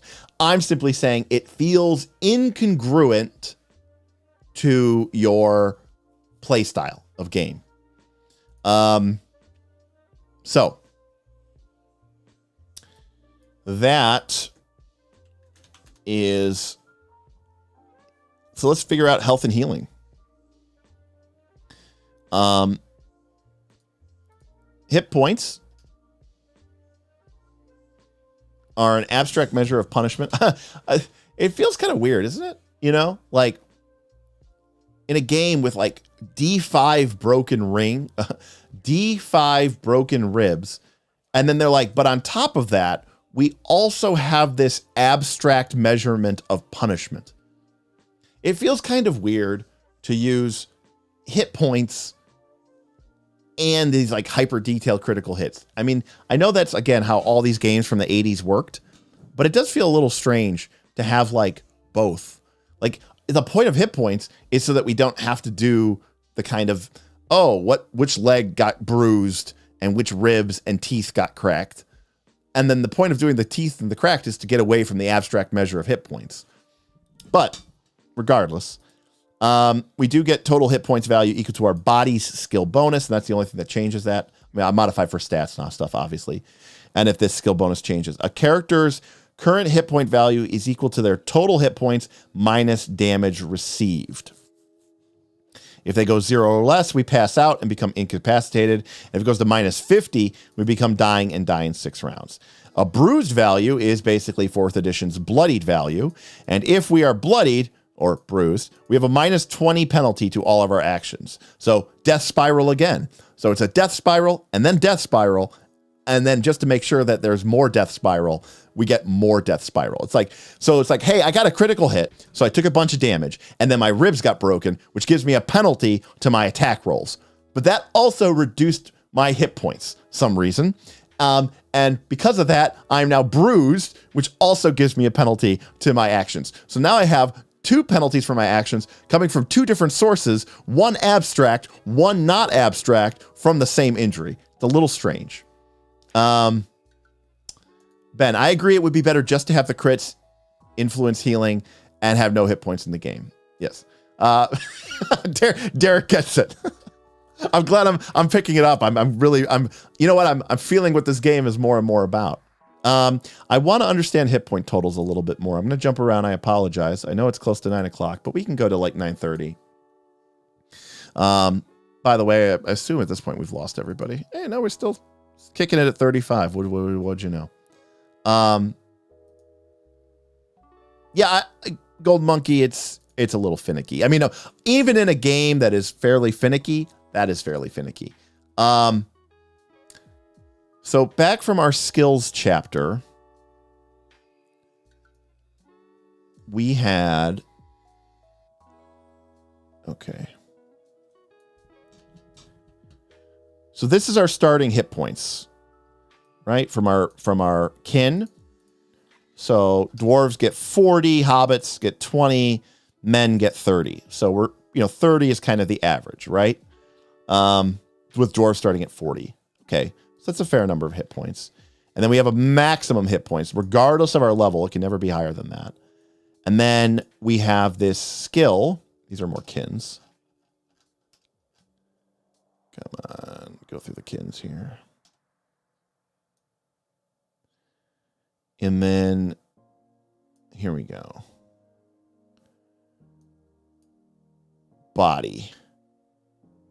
So warriors get plus 15. Rogues get plus 5. Champions get plus 5. Nobody else gets anything. And then we can put points into body. And is it the ranks or is it the skill bonus? Because I think it said skill bonus. So if I'm reading this right, am I reading this right? That if I put 4 ranks into body, I would get plus 20 hit points. Is that right? Because that feels right. So like I might have like 50 hit points or something at level 1 or something. I don't know. Something like that. Could see maybe possible. I don't know exactly how much it works out to, but if I was like a warrior.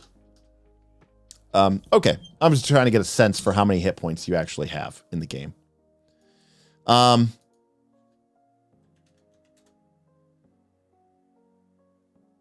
Okay.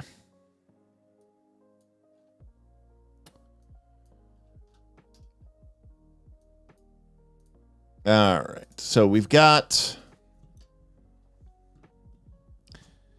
resting. We recover 1/10 of our hit points for each full hour in a safe environment. So that's kind of interesting. Up to the GM if it's something is safe environment or not. If we're bleeding, we lose hit points at the beginning of the assessment phase of each round until the bleeding is stopped. So we might lose 2 or 3 hit points a round until, of course, obviously it kills us. There's different severity levels of bleeding. There's light bleeding, severe bleeding, and exsanguination. So we have 3 levels of bleeding. There's a whole section here on treating bleeding. Okay, lots of bleeding. It's interesting that a partial success on the healing roll means that the wound starts healing as described, but the GM can choose to have the character have to spend an additional bandage or lower their hit points down to bruised. Okay, hey, you finally got saved from healing, but I'm going to make sure that you're at least bruised and lose all the rest of your hit points. Injuries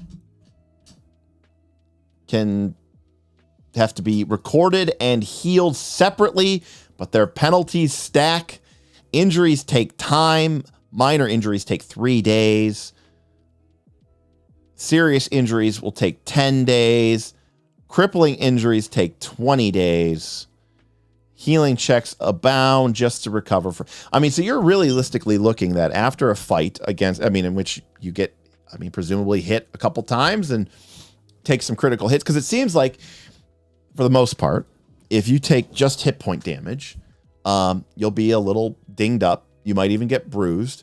But for each hour of quote unquote safe rest, that means different things for different people, but you're going to get 10% of your hit points back. So even during the day, you don't necessarily have to sleep. But as long as you don't suffer a critical hit, it feels like for the most part, you should be fairly fine. But if you do get a critical hit, you are going to be on the way down on the death spiral, and for not a short amount of time. We're talking about a long amount of time. You can see here in their example here, talking about all these rolls to deal with a crushing knee injury and twisted ankle. This person twisted their ankle and they had their knee crushed, yada, yada, yada. The rolls turn it from serious to minor, and then it's taken 3 days and da, da, da. And so after 33 days of rest and recovery, you are finally healed. So, that's a lot. And if that happens when you're out in the middle of Mirkwood or out in the middle of Mordor or Ithilien or Umbar or near Harad or whatever, or the Blight or wherever, you are going to be probably not going to be having that much time to heal up. Dead is dead. Only the strongest of magic can ever possibly bring it up. We've got rules for losing hands, eyes, feet. And there is no ADA here. If you lose both eyes or more than one limb, you pretty much won't be able to adventure anymore, except in the most of extraordinary circumstances. So no magical wheelchairs in Against the Darkmaster. We've got rules about poison and disease. I'm not really going to go over those. We talked about soul damage before. This is the damage that you take that doesn't really come back. Although if you die from soul damage, you rise as an undead. So obviously, clearly the Nazgul deals soul damage. But don't worry, you can use healing herbs. Again, obviously straight out of Tolkien and Aragorn and all that other stuff. So that is the basics of Against the Darkmaster. I do want to quickly skim through the GM sections about preparing the game. So these are the principles of the game and how to run it according to the authors of this game. You want to describe a living world without being, I love this line here, without being verbose. Try to make the world feel vibrant and interesting by presenting dynamic situations and adding small details. Don't talk too much. Challenge the heroes. And be fair, describe a living world. I mean, that is basically a basic principle right out of Apocalypse World. Challenge the heroes, right? Fill the characters' lives with adventure and danger. That's what Apocalypse World and Dungeon World teach us. Play by the rules, Dungeon World says. Say what honesty demands, right? Just because the GMs can act as referees, it doesn't mean they're above the rules. Quite the contrary, they should try to stick to the rules. Never modify a rule on the fly, ignore or alter the result of a roll, particularly without the group's consent. The temptation to do something like that, quote, for the story's sake, can be strong. But keep in mind that the story is simply what happens from the player's choices and the character's actions in the game. Well said, authors of Versus D. Could not agree more. Spotlight the passions. Let the heroes decide their fate. Never force the other players' decisions or steer them in a particular direction. Never offer them illusory choices or manipulate the results or events of dice rolls to ensure a proper or prevent a certain outcome. The GM's job is to describe situations, control NPCs, and create challenges. Coming up with a solution to those challenges and then deciding what to do about them. That's the player's job. Again, well said. And then lastly, make the game yours. That being said, alter the game rules to adapt them to the campaign and the group's preferences. If you think a rule doesn't match your playstyle or campaign's tone, or find that applying one or more situations wouldn't make sense or make the game so, tell the group so and find a solution together. So it's not saying these rules are sacrosanct. They're not saying you can't change these rules. You can change these rules, and you should change these rules to make the game work for you and your players. But it should be an open and honest conversation that you are having sort of outside of the moment. It shouldn't be something that is being done sneakily by the GM without everybody's permission and without everybody's knowledge. So got information about pitching the game, creating characters, how to create the land, the NPCs, the tale. A lot of good information here. How to prepare a campaign. It's important to have history, of how to have different cultures of people. Who are the powers and movers and shakers in your world? What is magic and what is faith like in your world? Little minor oracle table here for creating NPCs with interesting quirks. A quick creation table. If you want to make a quick opponent, just really quickly here. Hit points, spell ranks, skill ranks, their attacks, and any other skills they have here really quickly. What size they are. So very easy, sort of a monster manual on a business card type thing there. That's nice. Let's see. Wild animals and most intelligent creatures will try to avoid fighting to the death. In each entry, there's usually a way that they approach combat. These are guidelines.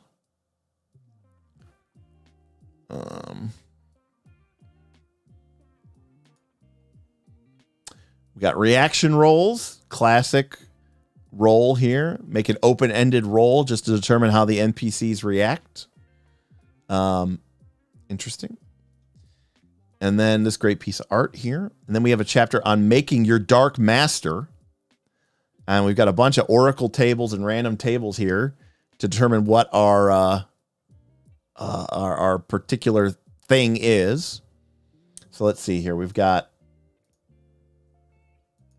All right, we got 64. So we have the immortal. What do we got here? Zoom in here. I can't see that. All right, we've got 64. So we've got the immortal 32. Oh, the immortal emperor 90. The immortal emperor of unlife. I mean, that doesn't sound great. Unlife is probably not the right word I would use, but we'll go with of night. The immortal emperor of night. And what is he coveting? Oh, he is coveting the spear. The spear can be thrown at any foe in sight, slaying them. However, one champion will be able to catch it and throw it back at the owner, killing them. The prophecy. The spear will impale the heart of the Darkmaster, putting him at rest. Should it ever be pulled out, he will come back to life. So, do they have a ring here? Oh, they do. There we go. It's literally the one ring right here. He has subtle power, bound to the will, become one of his servants, and it should be broken. He will be banished from the mortal world for all time. So literally the ring here. What kind of servants does your Dark Master have? Let's see here. Our Dark Master has Dark Knights. That's pretty cool. He uses Dragon Spawn. Well, he's the immortal undead. We'll probably change that to ghouls. What are his spies? Spiders. Very cool. And then what is his what is his hideout? Where does he live? Where is his domain? What is his Mordor? The Lost Labyrinth of Hell. Very cool. I don't know why we have fear save rules here. This is the basic, by the way. This is the standard play mode in which the Dark Master has no additional powers. But apparently you can take it another level. You can give him all sorts of additional benefits, giving him Eldritch Horror abilities, War Master abilities, Sower of Discord, all sorts of extra stuff here. You could be tainted by the Dark Master. So this is all sort of like Dark Master plus stuff if you really want to update it. Here they give you some example Dark Masters here. The Horned King of Anwin, the Witch Queen of Despair, the Blood Lord of War. Stuff about dark sorceries and necromancies. And here's just the general information about running the game, sort of restating everything that we saw before. I like this chapter. It's good. Basic stuff about skill rolls, how to deal with character death, timing. They've got information here about mass combat, battle and war. War is a theme. Wow, that's cool. Campaign options, generational play, going beyond level 10. No spellcasters, low magic. We got magical items, treasuries, and then a bunch of monsters in the bestiary. Well, I mean, it's a complete game. I mean, from top to bottom. I mean, there's no doubt about that. A lot of stuff here. It definitely shows. Oh, we didn't even get to the spells here. I want to see here. So we've got aspects of nature. This is sort of your shape changing. You can become, change your skin and color, become a hound, an owl, a tree, a fox, a skin changer, a bull, a boar. Channeling lets you sort of channel holy energy. Chanting has all sorts of stuff here. Spelling magic, repelling magic, nature's blessing, breaking curses. Very Gandalfian here, I would assume, Cleansing lets you purify wounds and bodies. Commanding presence lets you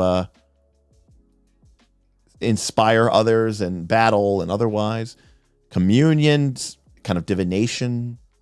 Detection, again, more kind of divinational type stuff. Earth, fire, frost, telekinetic type stuff. More like transmutation type stuff. Haste, water breathing. flying, levitating.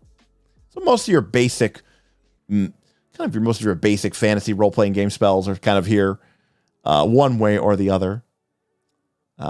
Lightning, storm stuff, water control, more divination, a lot of divination stuff here. Abjuration type stuff, alarm, dispel magic. The elven lore for the elves. Enchantment to create magical items. Healing, very cool. Seems like that would be nice. Stop bleeding, eliminate stunned. Oh, here we go. Mend injuries. This seems like a must get.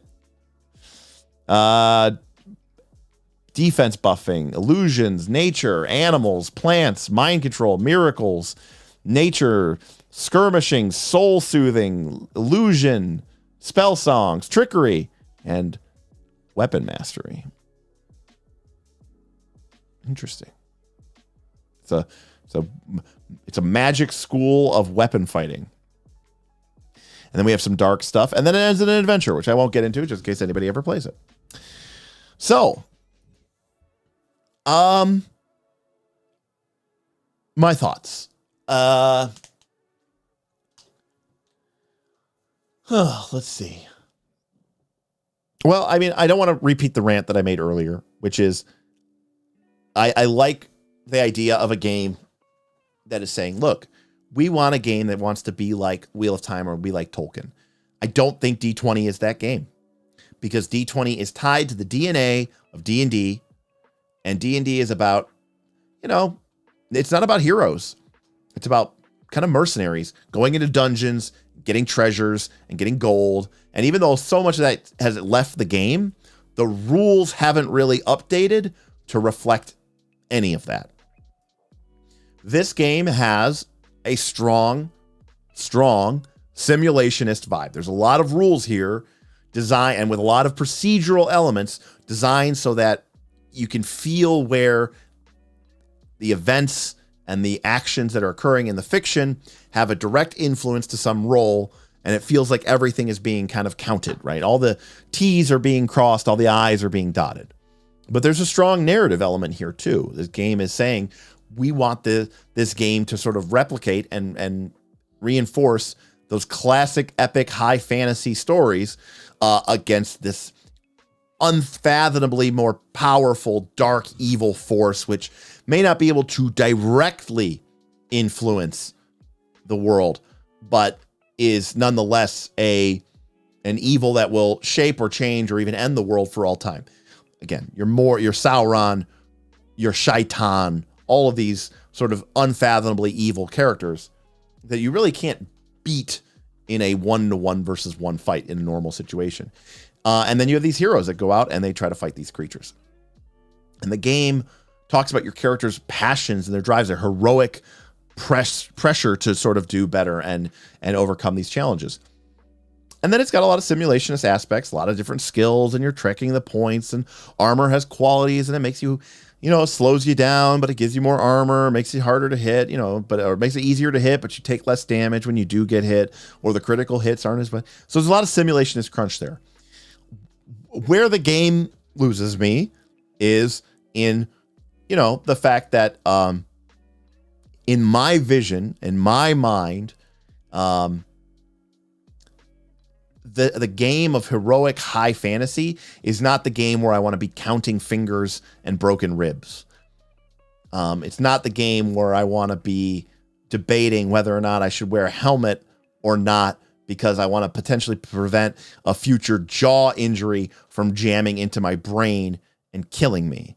I have to imagine that anybody who really seriously takes this game serious would probably try to wear the most heavy armor and full helm and whatever you could possibly manage, even if there are other penalties to doing so, just because it makes you getting instantly killed by a critical hit or even just fucked up beyond all recognition. Because once you get fucked up by a critical hit, unless there's no hospital down the street, so now you're going to be worse at fighting. And you're probably going to be worse at doing a lot of other things. So now you're much more likely to get lost in the woods or suffer damage or death because of a weather event, or get into another fight and then get even more messed up because now you're worse off than you were before.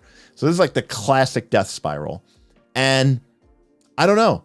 I mean, obviously, people getting hurt and getting killed, can be and is a part of some of these epic fantasy stories. But there's like a gratuitousness to the violence here. It is a bit strange. That doesn't feel like it fits with the fiction, or at least the emulation of the fiction that they're going for. Yeah, I mean, that's just the way it goes, I suppose. Just imagine getting armor to avoid being hit and die. Weird. I mean, to be fair, that's what armor has always done in D&D and in Fantasy 20 and in this game of all time. I'm actually a big fan of armor being a damage absorbing, rather than damage, like avoidance. It's Game of Thrones violence in a Middle Earth game. I mean, that's fairly accurate. Yeah. It's playing Game of Thrones, which is not high fantasy, mind you.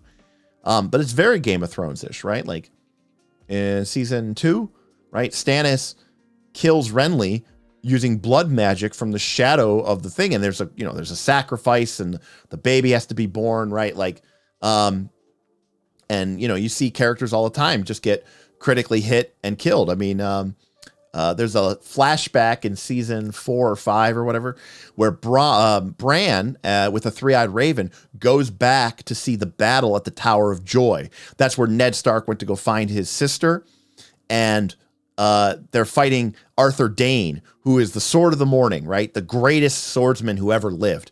And you see Arthur Dayne, he cuts down a bunch of Ned Stark's people, and then he basically gets killed because Ned Stark's one guy stabs him in the back. He thought he was dead. He comes up from the rear, doesn't get to use his defense, gets a plus 30 to attack roll, crits him in the neck.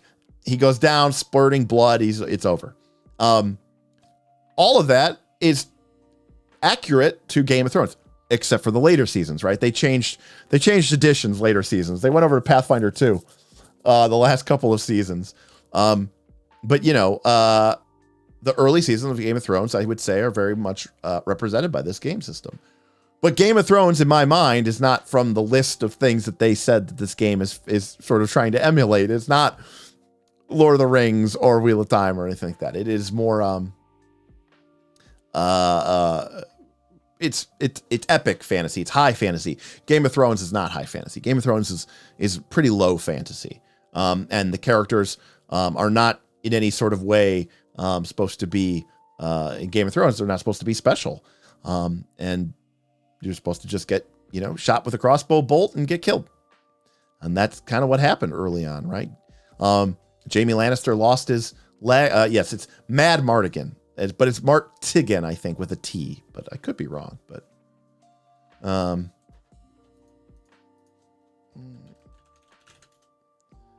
yes, it's Mad Mardigan. And actually, it's one word, turns out. I didn't know that.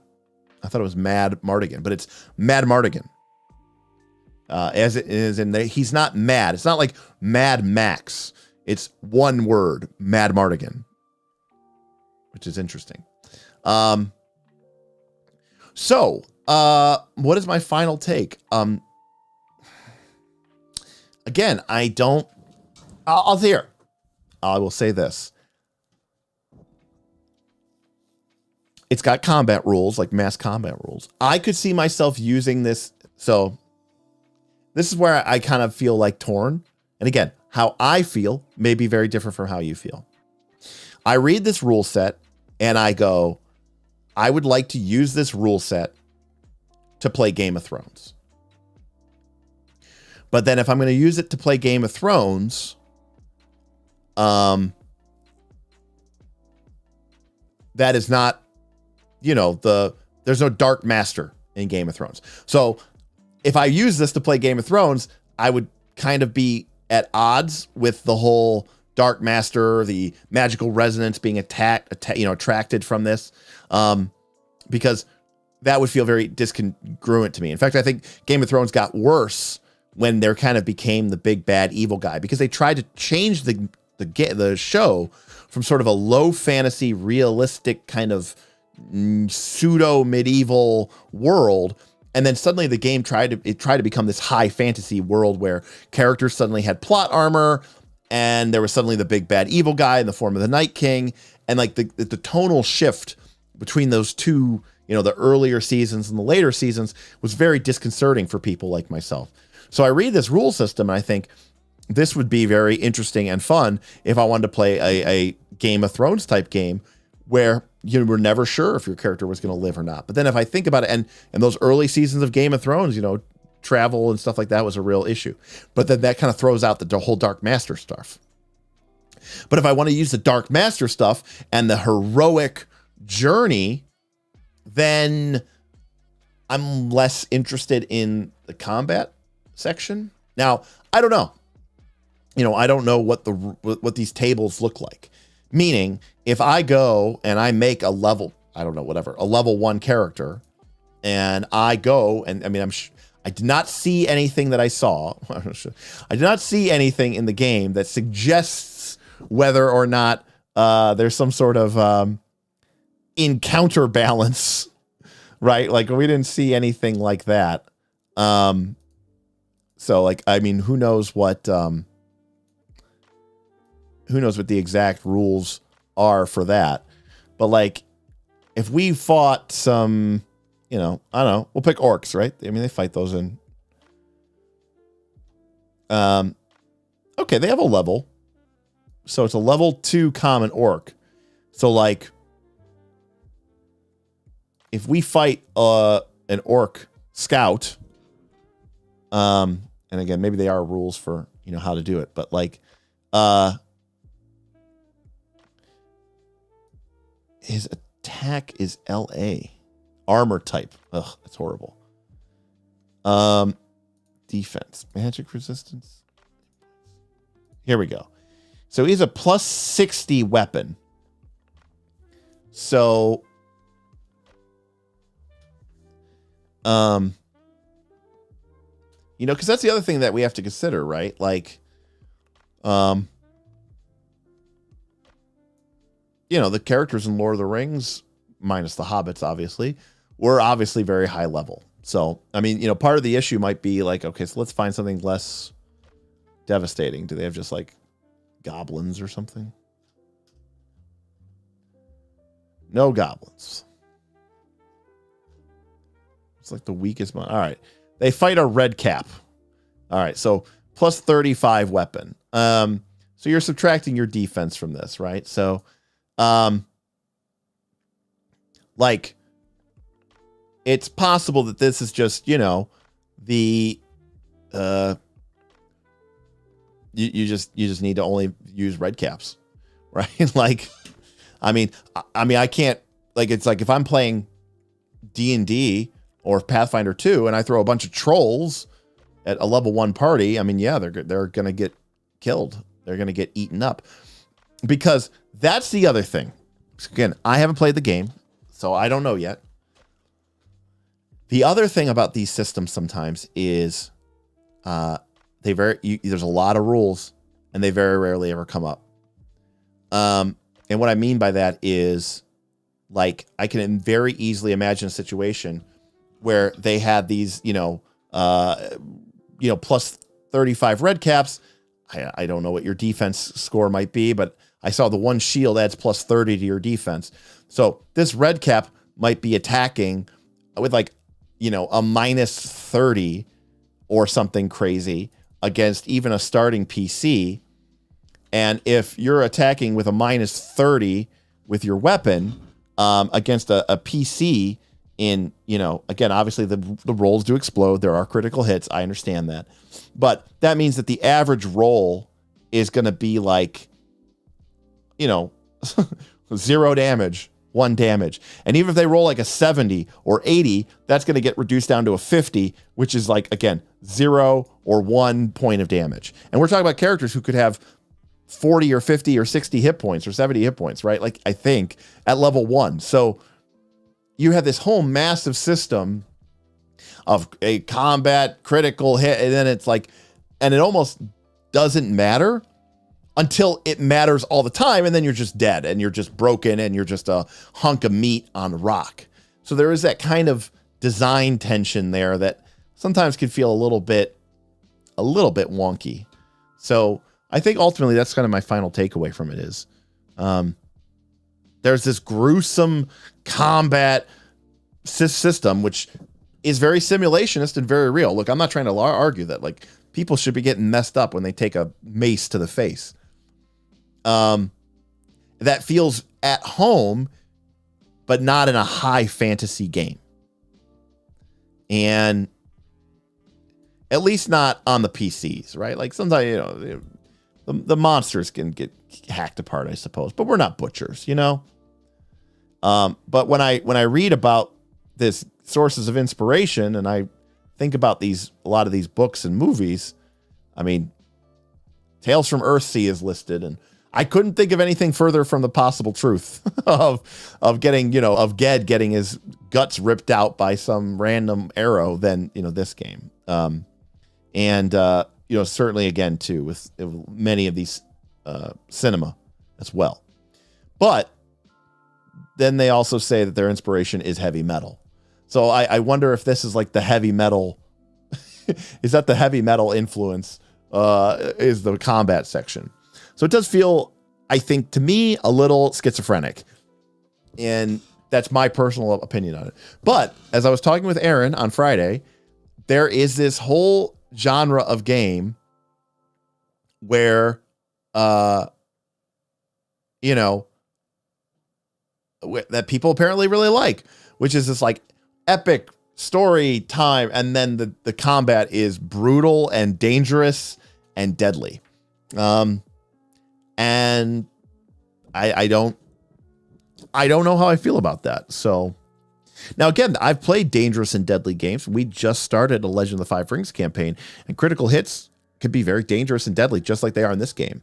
A critical hit can kill somebody very easily, but that's part of that is part of the essential nature of the game here. So for me, high fantasy isn't the same as samurai fantasy. So Ben has to go to bed. Ben, take care. Thank you for supporting us. Ben, thank you. And you and Ayla and all the other people who supported this first look, which was a double look on a game which has kind of captured the attention of a good number of people in the Knights of Last Call Discord.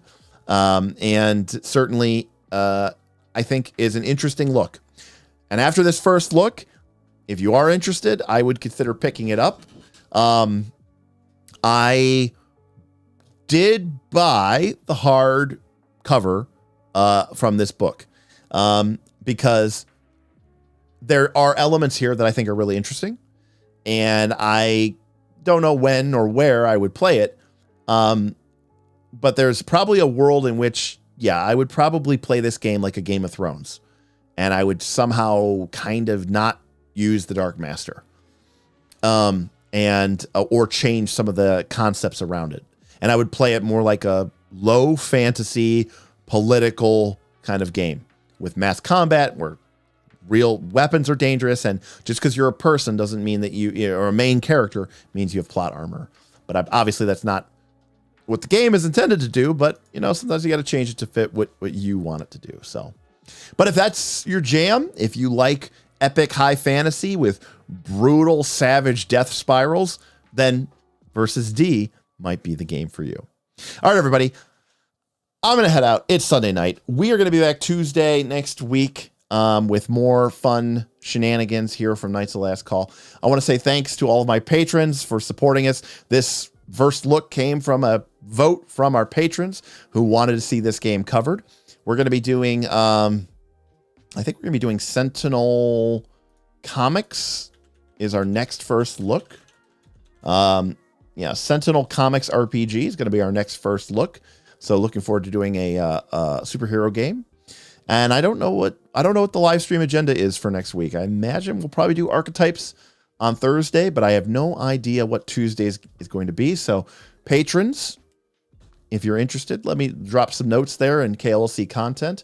And of course, if you're interested in joining the Patreon, there's a link description below, patreon.com/nights-last-call. We talk about all sorts of role-playing games 24/7 with an incredible private community of very serious gamers who are not only an incredibly generous and wonderful group of people, but they're also very serious about role-playing games and playing them and learning about them and sort of really tackling the hobby with both hands. So if you're interested in being a part of a community like that, maybe come check us out. Otherwise, subscribe, like, click the bell so that you'll know whenever we go live, especially these Sunday streams, which are not part of our usual schedule. And we'll see you next time on Nights of Last Call. Peace out.